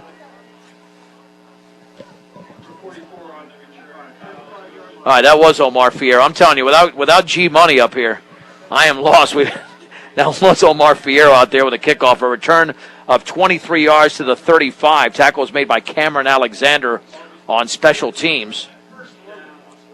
They must be having a kicking tryout tonight. Well, I know. So maybe it was Fierro in the first half. Now I'm going to have to ask some more questions. Get my act together. Nonetheless, the Bead Diggers hold a hefty 28-0 lead. First and 10 for University at their own 35-yard line. Backs in an eye. Ewing on the play action, rolling right, looking for running room. Gutierrez out there. The pass is incomplete. Oh, University wants interference. I wouldn't blame them. Yeah, there should be interference. There was contact out there with a receiver at the 45-yard line. There's no question about it. Just before the ball got over there, and that's the call. And, Dave, we root for the Bead Diggers, but there's no doubt that was the correct call. Yeah, he hit him in the back way before the ball ever got there. I can tell the crowd, you can kind of hear that, just like this subtle kind of a moan when they threw the ball, because everybody knows there's a good chance it's going to be incomplete and the clock's going to stop. You're right, and the clock has certainly stopped there.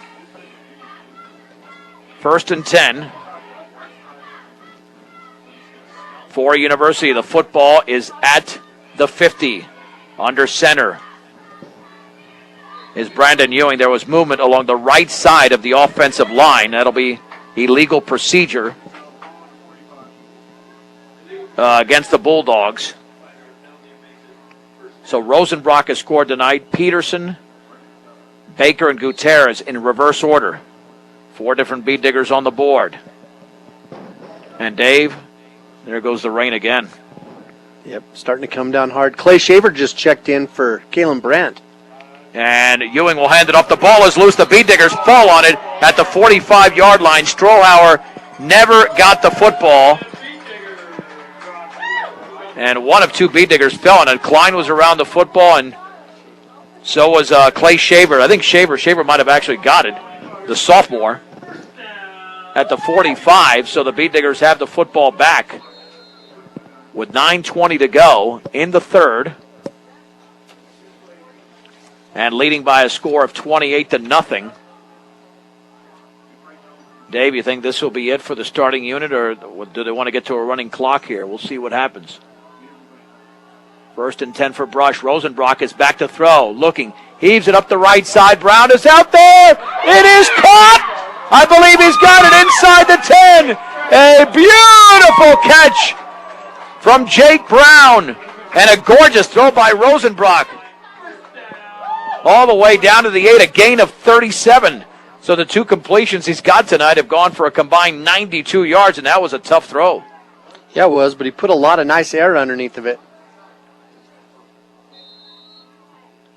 So 1st and goal for the bead diggers. With a football now at the 8-yard line. Let's see the bead diggers keep the ball on the ground on 1st and goal. Rosenbrock with 2 backs behind him. Peterson is in motion to the left. And there's the gift to Baker, stutter stepping to the 5, and he scores easy. Randy Baker needed just 1 move at the line of scrimmage, and he's into the end zone from 8 yards away. Brush 34, University nothing. You know, Baker and Rosenbrock's timing was a little off. It looked like Rosenbrock might have had a mishandle there in that mesh with the center. Barely got the ball to Baker in time, and sometimes when you have that hesitation, it's just enough to screw that defensive timing up. Randy Baker's 2nd touchdown of the game. Now the extra point.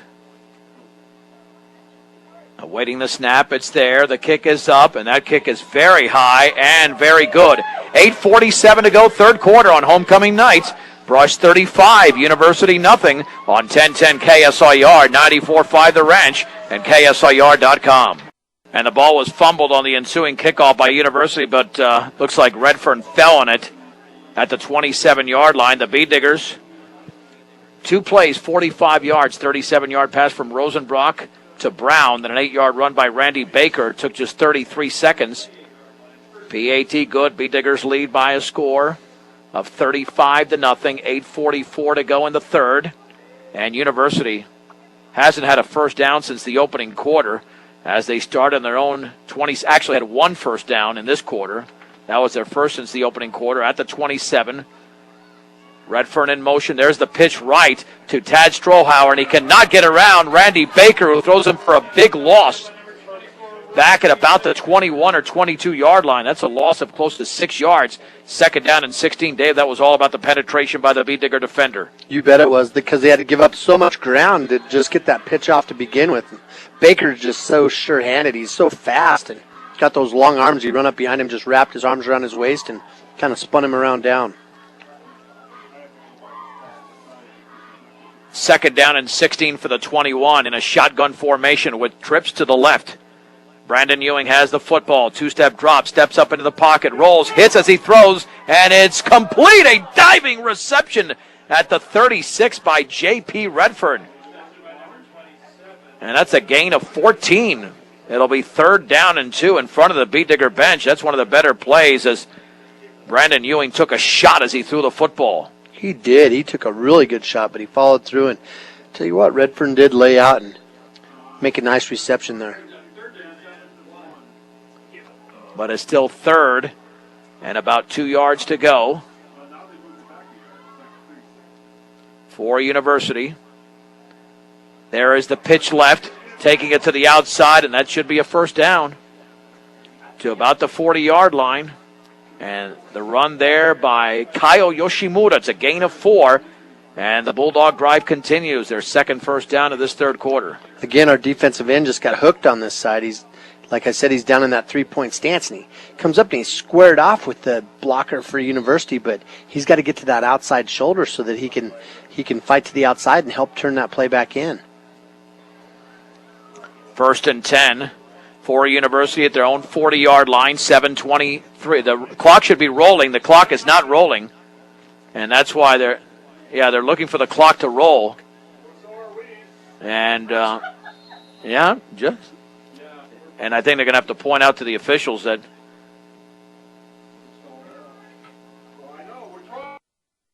they might have to stop this for a second because the clock is not rolling, and they're trying to get the clock rolling. The pass out to the right, complete to Yoshimura, or check that Redfern, back to the inside. There's a flag down, could be a face mask against the Bee Diggers inside the 50 to about the 44-yard line. And it's a gain of 16 yards and a first down. Let's see if they tack on more.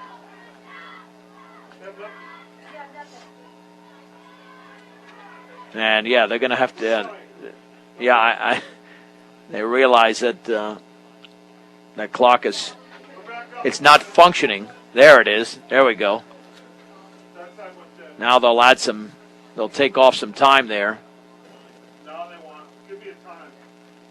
So let's see what the penalty's all about, Dave. But I think there was a face mask. Yeah, personal foul, face mask against the Bee Diggers. So from the end of the run, it'll go down to the 29-yard line. It should go down to the 29. And this is University's best drive, a gain of 16 on the pass to Redfern. And that's a second first down. I think it's the only drive in this game they've had 2 first downs. So now University threatening to score. And the Bee Diggers have not given up a touchdown since the first quarter of last week's game. So they've gone 5 consecutive quarters without a touchdown, but all of a sudden the Bulldogs have the football. Yeah, I think I said the 29, more like the 19 after a sizable gain. First and 10. Now let's see if they might have trouble starting the clock again. Nope, it's starting now. With 7:09 to go in the third. Brush 35, University nothing. 2 receivers to the left. Ewing is back to throw. Pressure coming out to the left. Pass is caught by Yoshimura. Breaks out of a tackle, and he is inside the 15 to about the 14. It's a gain of 5 for Yoshimura. And now no huddle. 2nd and 5 from the 14-yard line. They want to keep the Bee Digger defense off balance.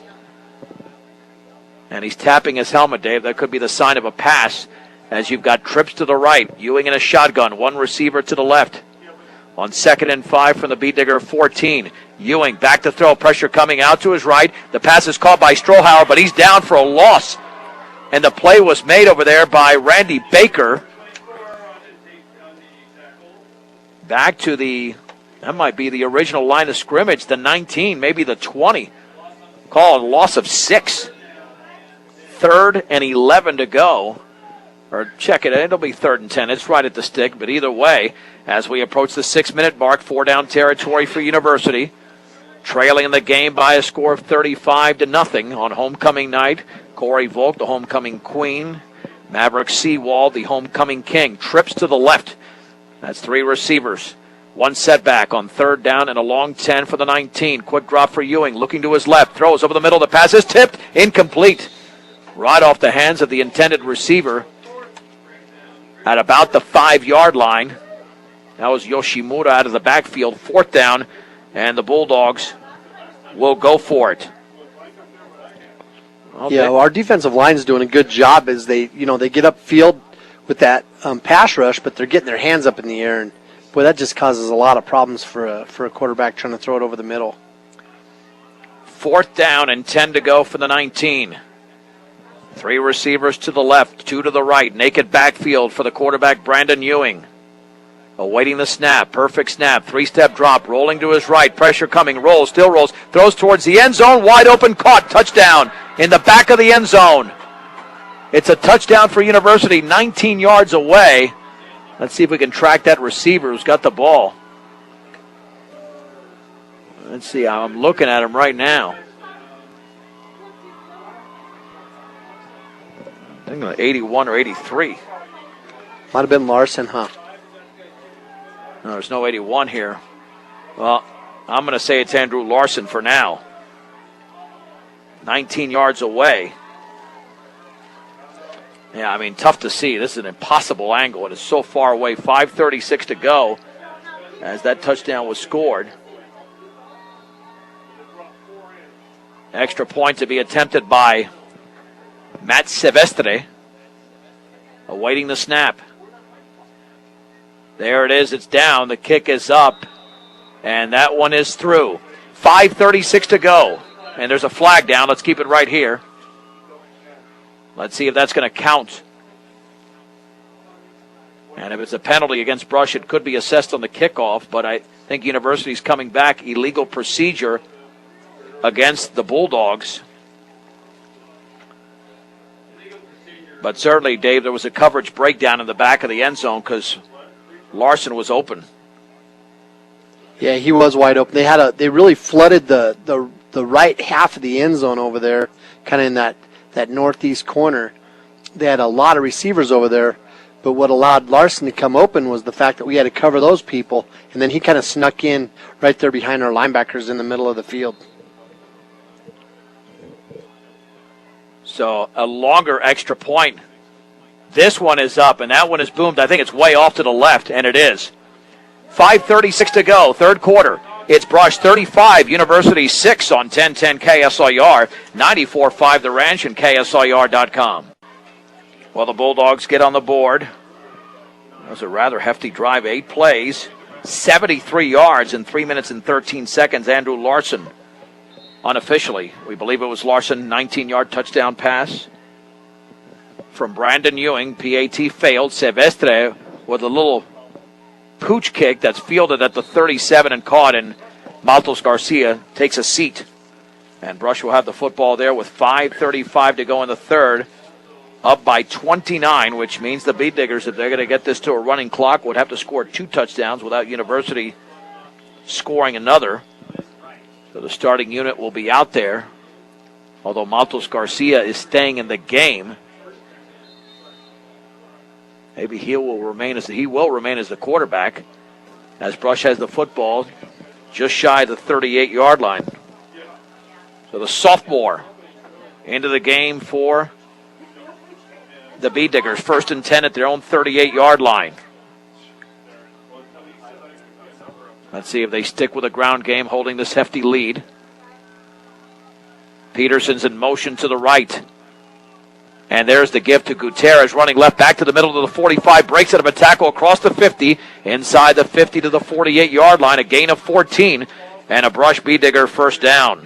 Well, there's just some nice fakes out there, but Mikey really ran the ball hard over there behind Seawald and Carwin again. 1st and 10 for Brush, with that football just inside the University 48. Jake Brown checks in for Cameron Alexander. The Bee Diggers have scored offensively and defensively tonight. The sophomore quarterback, Maltos Garcia, on 1st and 10 from the 48, is going to keep it to his right, the ball on his right hip, running room to the outside of the 45 towards the sideline, knocked out of bounds. He picks up about 5 yards in the play if they give him that 5th yard to the 43. 2nd down and 5. He tried to really hide that football for the defense and was able to pick up positive yardage. He did a good job. He didn't cut it back. He did a good job of just securing it and trying to get every inch he could as he got to the sideline.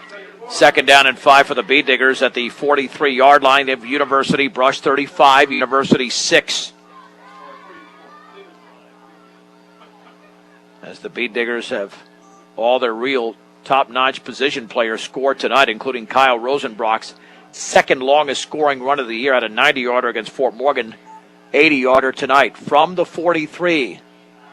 Maltos Garcia hands it off right up the gut. First down for Gutierrez to the 35. Up the right sideline, inside the 30, down to the 28. For Mikey Gutierrez, a gain of 15. And another B-Digger first down. Gutierrez with 2 carries for 29 yards on this drive. 41 yards total on 6 carries, so he's really opened her up this half. And, of course, he had an 80-yarder last week. And this Brush offense has huge, not big, huge play potential. Well, and they got a lot of guys that can do it, that's for sure. The depth is incredible. Baker and Gutierrez in the backfield. Rosenbrock taking a breather, but Maltos Garcia engineering this offense from the 28-yard line, 1st and 10. Man in motion to the left. And there is the gift of Baker left side. He's tumbled down in the backfield at the 30-yard line. Tackle made by Justin Anderson, a sophomore defensive end. Call it second down and about 11, close to 12. As that football's just inside the University 30. Yeah, I think he barely got the handoff. There's some mishandling there. Maltos slipped getting out from underneath the center. From the 30. Second down and about 12. Receivers split out to the left and right. With 3:52 to go in the third. Brush 35, University 6. Handoff Baker right side inside the 25. Still on his feet to the 20. Back to the 15. Up the left side to the 10, the 5. Touchdown for Randy Baker. Baker with some nifty moves once again. Scores from 30 yards away. Brush 41. University 6. You know, the cool thing about that touchdown was the fact that everybody watching was thinking that he was just worried about juking out that free safety or whoever that defensive end or defensive back was back there. But he actually saw the corner coming from the far side, and he didn't just cut back and juke the safety. He actually cut back against the grain, against that oncoming corner from the left side. Yeah, it was a thing of beauty. That run for Baker. As he scores another touchdown in the game. Now the extra point to be attempted by Javier Munoz. There's the snap. It's up. The kick is a line drive. Partially tipped, but it's good. He is 6 for 6 in extra points. 3:42 remaining, third quarter. Brush 42. University 6 on 1010 KSIR, 94.5 The Ranch, and KSIR.com. Javier Munoz with an excellent tackle off the ensuing kick taken at the 11 by Trey Loma, only a freshman. And he takes it to the 32-yard line, a return of 21 yards. B-Diggers back on the board. Randy Baker's 30-yard touchdown run. He's had a productive night. He scored the game's first touchdown for Brush. A minute 53 on the drive, 62 yards. And the B-Diggers now lead by a score of 42-6. 3:35 to go in the third. Ewing back to throw. Pump fake. Here comes the pressure. He's going to be spun down by Clay Shaver for the sack. Back at the 31-yard line, a loss of 1. Let's see if University steps to the line of scrimmage. They went to a no huddle when they scored earlier. We've got a lot of youth out there on defense now. I see Cameron Alexander playing that left corner. Right corner is Maltos Garcia. Clay Shaver's over there at that defensive end on the left side. And again, you can follow us on Twitter at KSIR Sports. Baker scored 3 touchdowns in the game. 2 receivers to the left, 2 to the right. 1 setback on 2nd and 11. Larson, quick drop, throws to his right. That pass is incomplete, intended for Redfern. Alec Peterson tried to cut off the angle, but it was overthrown.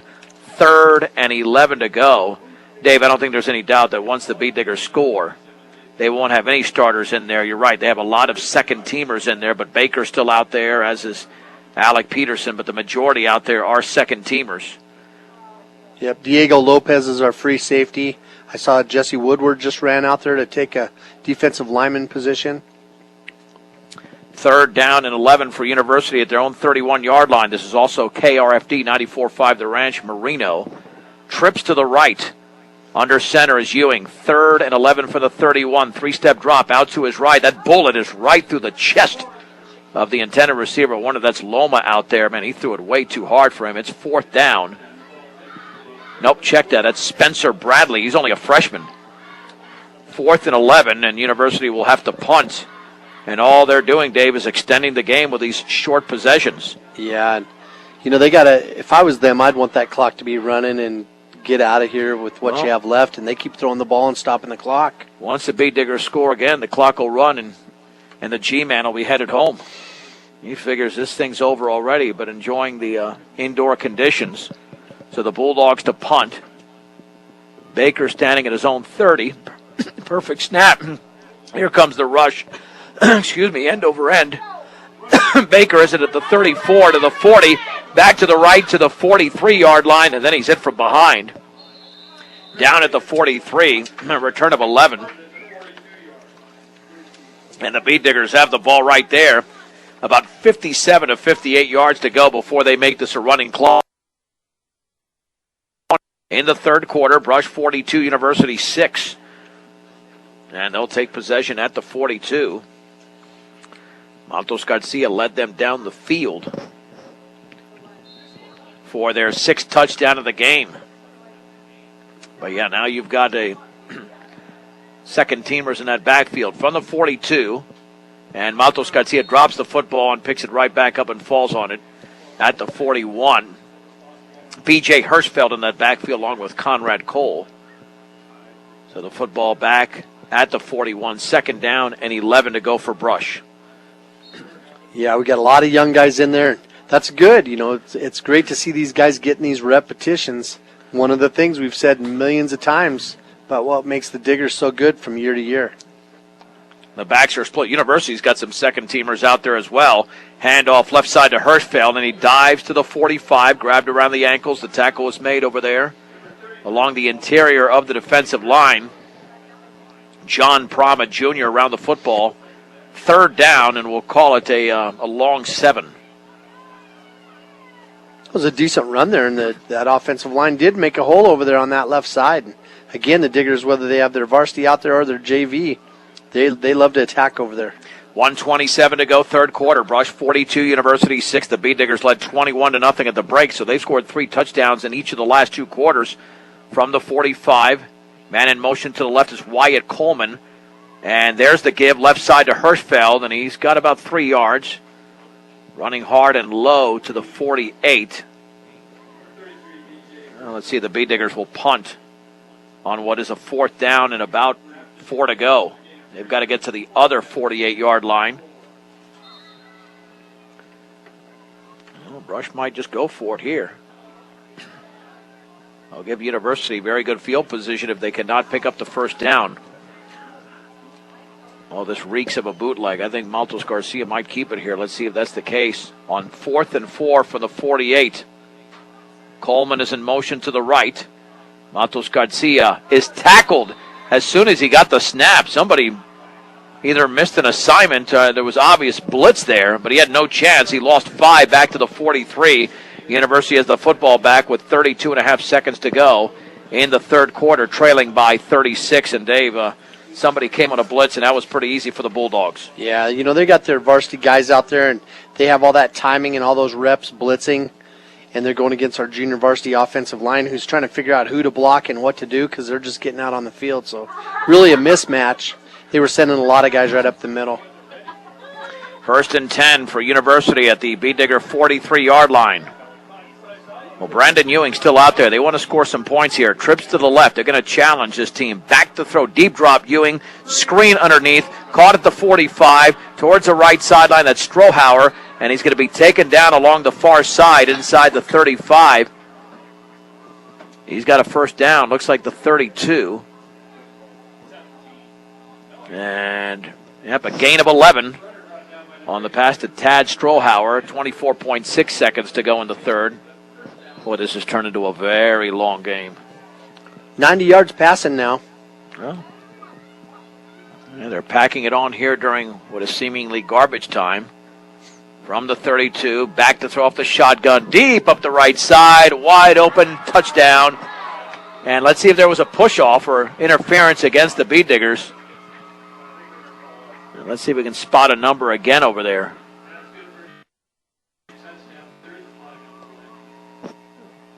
Let's see, it'll be a 32-yarder. Yeah, it's pass interference against Brush. Yeah. All right, that's called by J.P. Redfern, 32 yards away.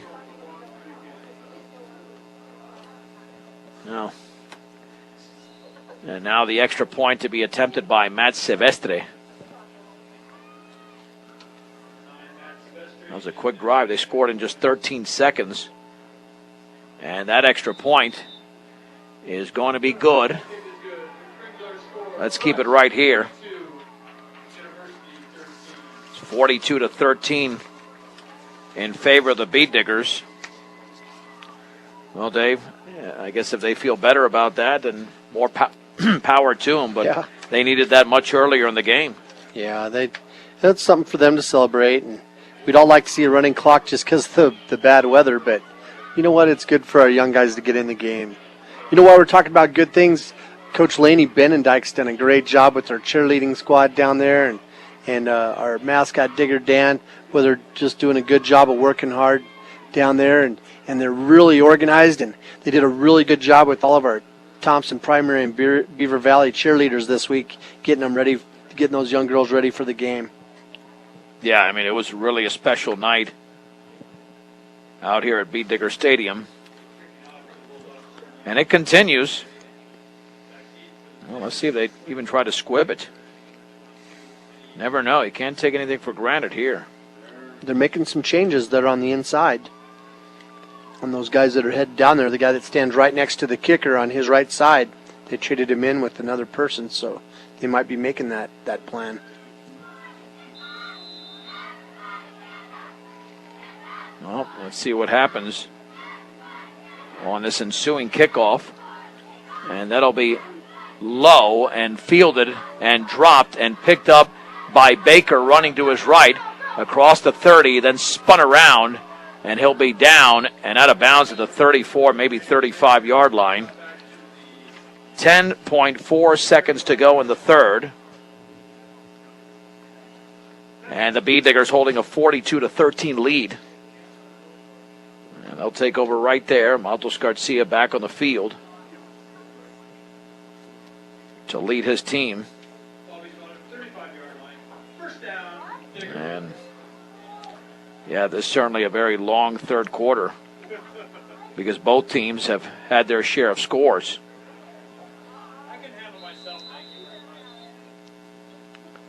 So 1st and 10 for the Beet Diggers at their own 35-yard line.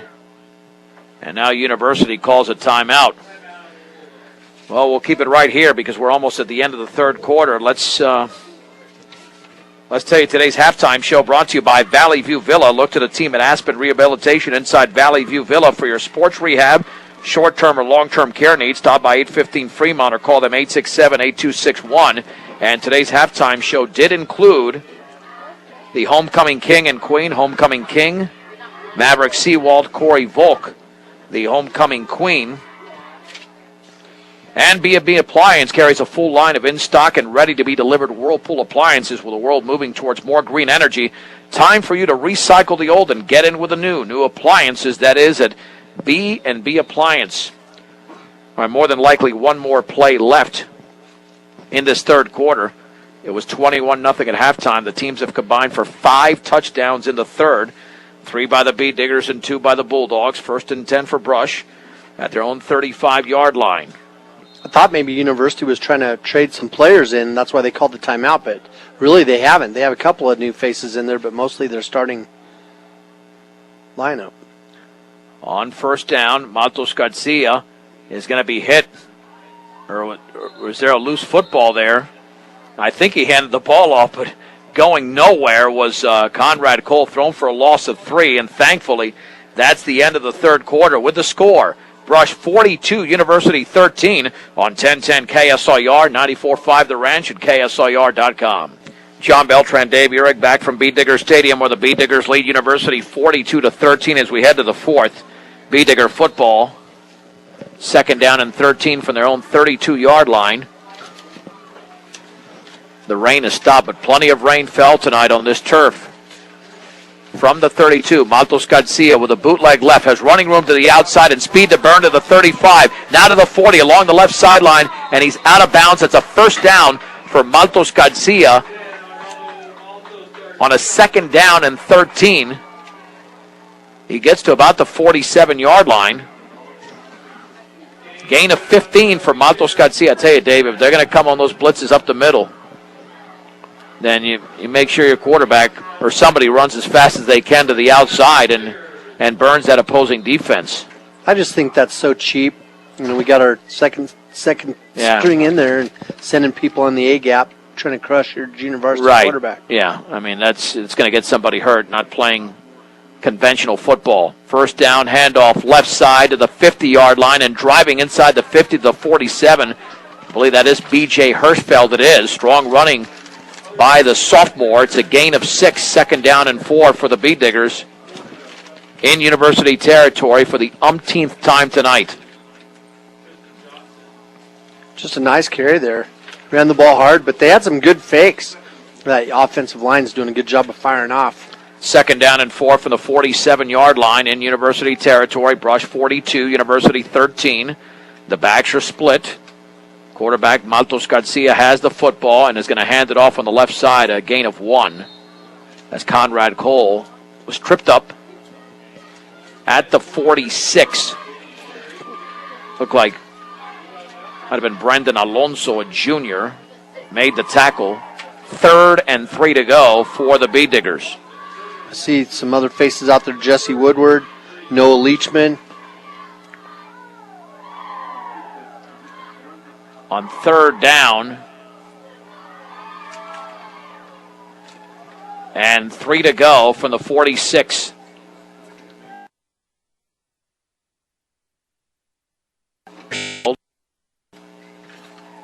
Matos Garcia waits a snap. And there was movement on both sides. University jumped, so did the Bee Diggers, though. University jumped before Brush, but I think in high school football that's going to go against a member of the offensive line. I think the offense has to remain still, even if the defense... Well, no. Okay, the defender came through first, Dave, so that's good. Yep. Yeah, had they gone simultaneously, that would have been against Brush, but it wasn't simultaneous. The University defensive lineman came across first, and then Brush reacted to that, so that is an automatic first down on the 3rd and short. And the football just shy of the 40-yard line. Bee Diggers will take that. He might actually even touch Tristan Volk, who's playing our right guard right now. And now we got a late flag. Well, that was thrown right in front of the University bench. I wonder if something was said over there. As the FAR official discussing that, I doubt that's against the Bee Diggers. That'll be unsportsmanlike conduct against University. That'll be 15 more yards. But, Dave, that was the right call. That was the right call.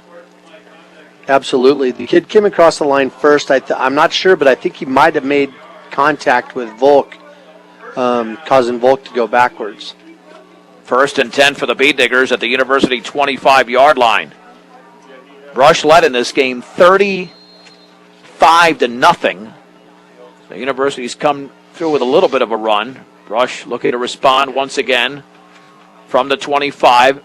There's the handoff right up the gut, breaking a tackle, but not a second. And getting down to the 23 is B.J. Hirschfeld, a gain of 2. 2nd down and 8. And Matos Garcia either got tripped up or he slipped because he barely got the handoff off. Yeah, I think he might have slipped because he actually reached down there. It looked like he was trying to pick some turf out of his cleats. 9:45 to go in the game. The Bee Diggers with a 42-13 lead. One receiver out to the right, but that's more or less for show, because the Bee Diggers have been running the football. On 2nd down and 8 from the 23, Matos Garcia will hand it off left side to Cole, and he spins his way to the 22 as he was tackled by Justin Anderson, a sophomore. It'll be 3rd down and 7 to go for Brush, approaching the 9-minute and 10-second mark of the game. So Seawald just came off the field. Wasn't able to see who ran out there in his spot. I think it might have been Omar Fierro. 3rd down and 7 to go for the Bee Diggers at the University 22. This is 4-down territory. Even if they don't get a first down, University will not have good field position. That's Coleman in motion to the right. Handoff right side, Hirschfeld to the 20. A stiff arm there inside the 20 to about the 16-yard line. Very close to a first down. A gain of 6. Looks like it'll be 4th down and 1 to go for the Bee Diggers.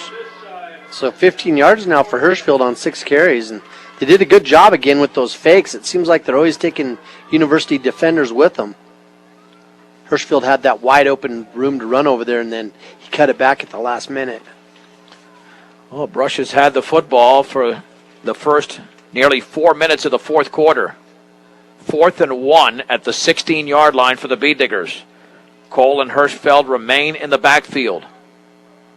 On 4th and 1, looks like they're coming with a blitz. Matos Garcia motioning over there. Play clock at 2, at 1, gets it off. Handoff left side. First down inside the 10 to Hirschfeld. He gets to about the 9. And strong running by B.J. Hirschfeld as the drive continues, a gain of 7.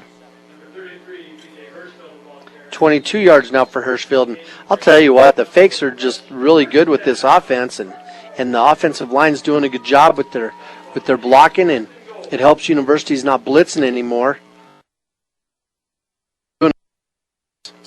The ball officially at the 8-yard line. 1st and goal for the Bee Diggers.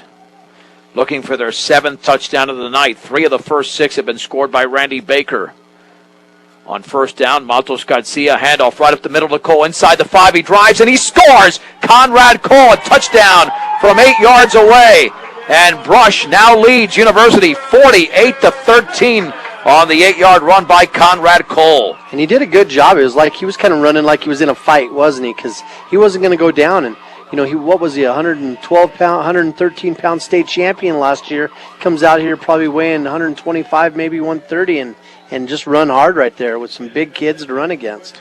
That was very Anthony Hertish of him. It was. You know, remember the way he used to run extremely hard. Boy, he was fun to watch, wasn't he? And he's still playing football. Remember the days when he was up against Roosevelt, and he had about 130 yards in the game, and he got a cheap shot. Yeah, took him out of the playoffs in 2005. Very unfortunate. Extra point to be attempted by Javier Munoz. Perfect snap. Looks good, and that is good. 7:26 to go in the game.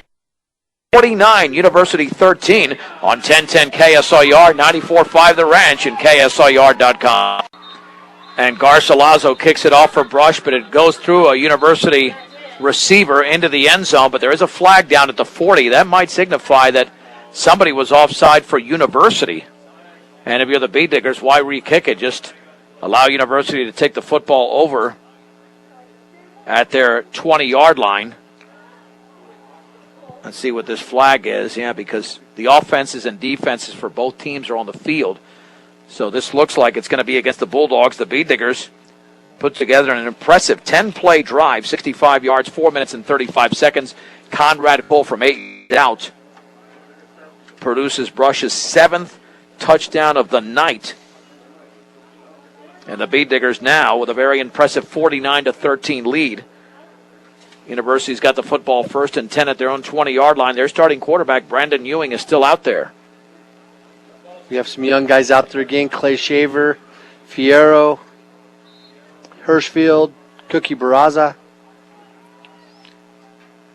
And actually, it's halfway to the 10. Okay, the penalty went against University, half the distance. Shotgun for Ewing. The pass is incomplete to his left. A little bit high for the intended target, Luis Hernandez. It'll be 2nd down and 10 to go for University at their own 10-yard line. So remember, he does have 122 yards on 26 throws tonight. Well, last week he was 15 of 33 for 166 yards against Eaton in a 7-6 overtime victory. 2nd down and 10 for University at their own 10-yard line. We still have 7:21 to go in the game. A long football game tonight from Bee Digger Stadium. Under center this time is Ewing. He will hand it off and right up the middle to about the 15-yard line. Let's see how far. No, not even that. I've got the angle totally messed up. That's Spencer Bradley. Looked like to the 13. And Omar Fierro made the play. A gain of 2. 3rd down and 8. They'll mark it just outside the 12. University in a passing situation again. But, Dave, you're right. Haven't gone to a running clock, but that's a lot of these second-team players to be out there on the field for a long time. 3rd down and 8 to go from the 12-yard line. 2 receivers out to the left. From the 12, Ewing looking that way, although he's yet to snap the football, receive it. There's a snap, and the pass looked like it was partially tipped. It's caught out there, but very little out to the 14-yard line maybe, and I think that pass was caught by Redfern for a gain of about, is it 2 maybe to the 14? That's about it. 4th down and 6 to go for University at the 14-yard line. This time they will punt. Dave, we might still have a running clock. Well, there's a chance. We just got to hope Conrad Cole can receive this punt. The University's had pretty good luck tonight with getting those punts off and having them hit the ground, and we're not able to field it. So maybe Conrad can get underneath and catch it in the air. He's quick enough. He could take off and run. He's like Holiday. Although the end zone, right? Perfect snap. Here comes a heavy rush, a low line drive. It'll take a University roll, but it's still in University territory and down at the 45-yard line by J.P. Redfern, a punt of 31 yards. So here come the Bee Diggers with 5:39 to go in the game. With the ball at the University 45-yard line. And the 3rd quarterback of the game who scored the 6th touchdown in week 1, that's Ryan Hirschfeld. Remember, he had that 40-yard bootleg. And when he hits the sideline, he's got some speed. I just there and playing. We didn't get to see him play last year, so it's nice to see him back on the field. Well, he does a valuable job as a holder for Munoz, and who's got 7 PATs tonight. 1st and 10 from the 45-yard line of University. Hirschfeld will hand it off left side, and inside the 40 towards the 39 is his younger brother, B.J. Hirschfeld.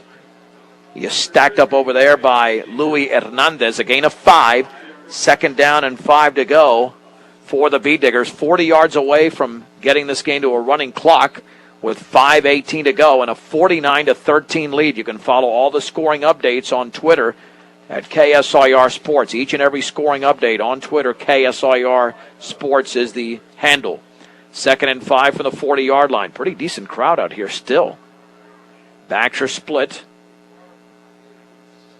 Coleman is in motion to the right. Hirschfeld will hand it off right up the gut. 1st down to the 30-yard line. To his right to the 25. Down to the 20. Right sideline to the 10. To the 5 towards the end zone. Just shy of the goal line for the Bee Diggers is Hunter Bostrom. His first carry of the game. And he nearly went all the way wearing that typical 30 Bostrom number.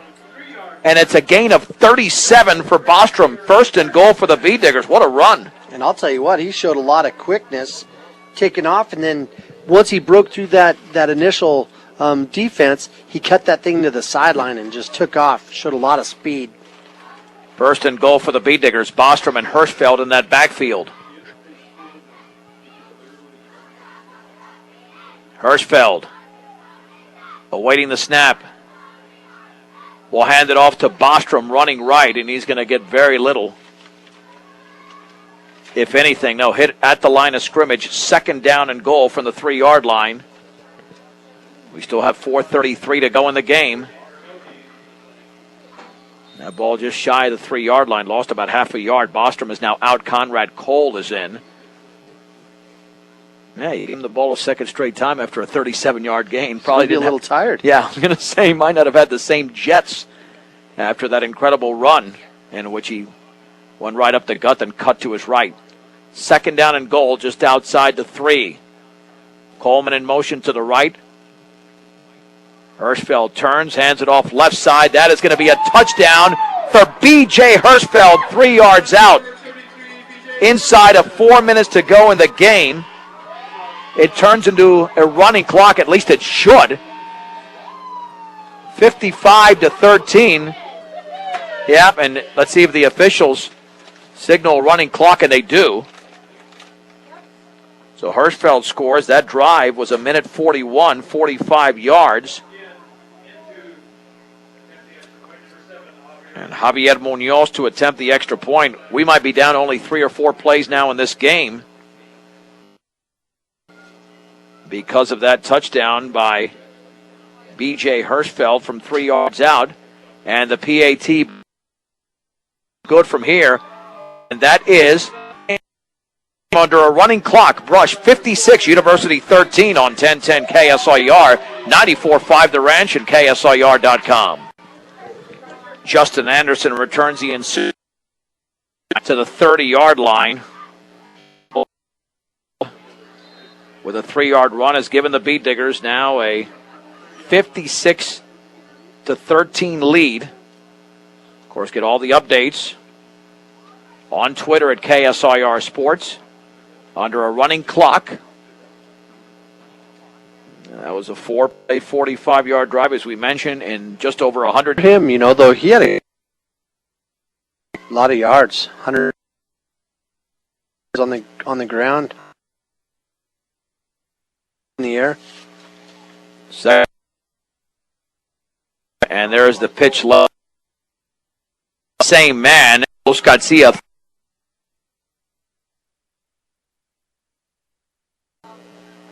As we're down to 10 seconds to go, and that should be it. They're run up to the line of scrimmage, but play off on 3rd down and about 13. Off, play action, looking to throw over the middle. The pass is caught. It's a gain of 13 yards. 13 yards over there to whoever's wearing 81 that we don't have on the roster, and that's the game. The opening quarter of the game, but the Beet Diggers made it a 7-0 game, a 7-yard run by Mikey Gutierrez, 4-play, 32-yard drive in a minute 7. Then on the next drive, Randy Baker on a 3.5-minute drive scored from a yard out on 4th and goal. 33-yard run by Rosenbrock set up that play. It was 14-0. Alec Peterson would recover a fumble off a lateral. 13 yards for a score. It was 21-0. Then the Beet Diggers poured it on. They scored on the first play from scrimmage in the 3rd quarter on their possession because University got the ball first. An 80-yard run by Rosenbrock. That made it 28-0. It was 35-0. A little bit later on, Randy Baker scores from 8 yards out. That was a 2-play, 45-yard drive in just over 30 seconds. Then it was Andrew Larson on 4th down with a 19-yard catch from Brandon Ewing. PAT was missed. It was 35-6. Baker scores for the 3rd time in the game. A 5-play, 62-yard drive in a minute 53. And then 42-13 after another touchdown there came from J.P. Redfern. Beet Diggers get an 8-yard run from Conrad Cole. 3-yarder by B.J. Hirschfeld. 56-13 the final score. Before we talk to Coach Dreiss, Dave, let's run through the huge numbers that the Beet Diggers put up tonight. All right, considering the conditions, the Diggers had a lot of offense tonight. 458 yards unofficially, 355 of those on the ground. Our leading rusher on the ground for our running backs was Randy Baker, who had 77 yards. Kyle Rosenbrock, the quarterback, had 110 yards on 6 carries. Also adding to the total was Alec Peterson with 2 carries for 33 yards. Mikey Gutierrez had 6 carries for 41 yards. Bostrom had 2 carries for 38 yards. Conrad Cole had 4 carries for 7 yards. And B.J. Hirschfeld came in at the end of the game, had 30 yards on 9 carries. Also, Maltos Garcia, he was able to run the ball 3 times for 19 yards. Our receivers were Jake Brown and Kalen Brandt. Kalen Brandt had the big reception of the night with a 55-yarder, but Jake Brown wasn't far behind with a 37-yard reception and also a 5-yard reception. And we know that University threw the ball a ton, Dave, tonight. They threw it a ton. Yeah, 26 times. They completed 14 of those for 135 yards.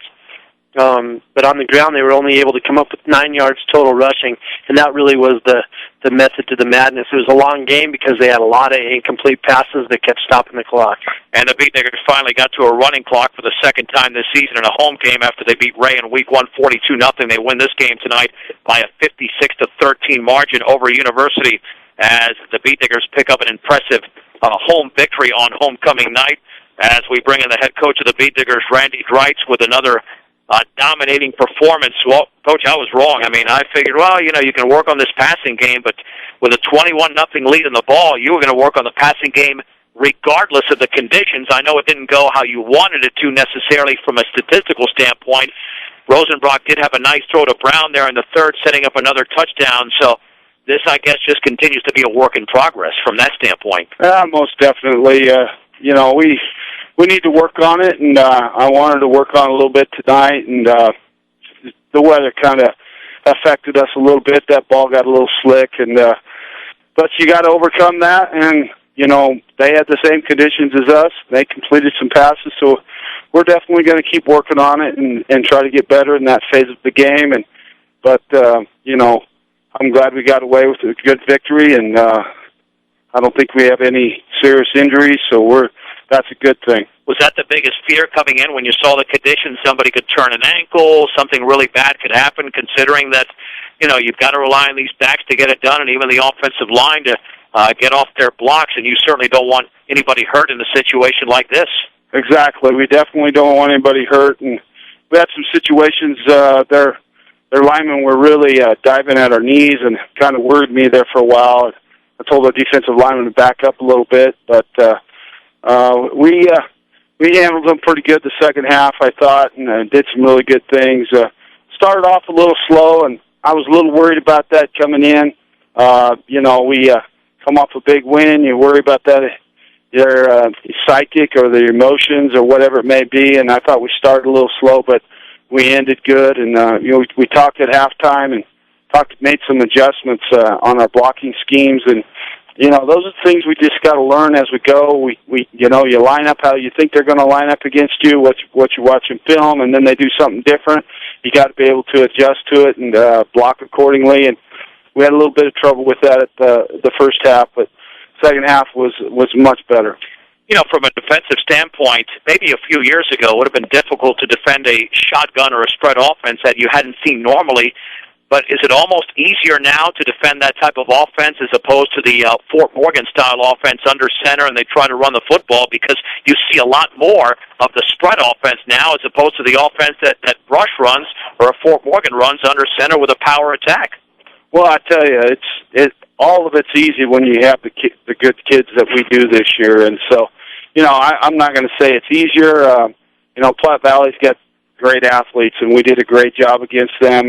And then tonight, their quarterback threw the ball, I thought, pretty well. And so, it's easy when the kids are executing and doing assignment football, and we've just got some good kids, and Coach Creighton's doing a great job of preparing them. Our defense and all of us coaches really work hard on making sure that we get kids lined up in the right spot. And it's a team effort, and just execute.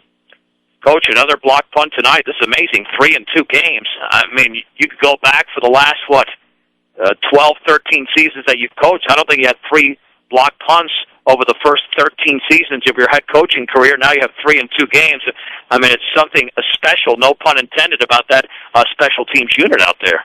It's fantastic. We have guys, I talked earlier this week to you about our special teams and how we spent a lot more time this year on them. And one thing we said, we've got to be able to block punts, and blocking the punt can change a game dramatically. And last week I was really happy with our block punts. I was a little disappointed we didn't capitalize on them and everything, but we had another one this week, and we were close a few other times, but just didn't get it done. And we're going to keep working on it. We're going to change it up, and we don't always do the same block punt. We try to look balanced so they don't get a key on us and know what's going on. But at the same time, we're really going to have to concentrate on making sure that we have fakes covered and that type of thing, because you go all out and coaches see that. Sometimes they'll catch you and then do a fake against you, and it could catch you in a bad situation. Finally, Coach, I know it was homecoming week. This is outside of the X's and O's, and it was homecoming night, but under these atrocious conditions, you had some great support out here for the fans. Oh, it was absolutely amazing. It sure is great to have the town come out and support us, and the student body come out and support us, even though it was bad weather. Coming up here tonight to talk to you, I saw some elderly people coming down the steps, and what troopers we have here, and true fans, and hats off to them for staying here in this weather, and I really appreciate it. My dad's out there every game, and he's out there and in the elements, and I sure hope I can do what he's doing at 76 years old. He won't miss anything. Randy, congratulations on another great victory. We'll see you next week in Strasburg. Thank you. Brush head football coach Randy Dreitz, after the Beat Diggers put together a dominating performance tonight. They defeat the University Bulldogs 56-13. As we mentioned, the Beat Diggers back in action a week from tonight in Strasburg against the Indians. Beat Digger blast off at 6 o'clock, kickoff at 7 o'clock with game replay to follow right here on 1010 as well as KSIR.com. The sound engineer and producer of Brush Beat Digger football tonight has been Rose Condis. Our replay engineer, the outstanding Alan Lance, doing some great work for us, not only with Brush football on 1010, but with Mustang football on B106. And our coordinating producer has been Brandy Ingersoll, running everything back there at the station, making sure that we're good to go on all ends. For Dave Urich, I'm John Beltran. The final score, and you can follow us as well on Twitter at KSIR Sports, and our videos coming up tomorrow on our KSIR B106 channel on YouTube or at KSIRsports.com. Final score once again tonight on homecoming night. Brush 56, University 13 on 1010 KSIR, 94.5 The Ranch, and KSIR.com.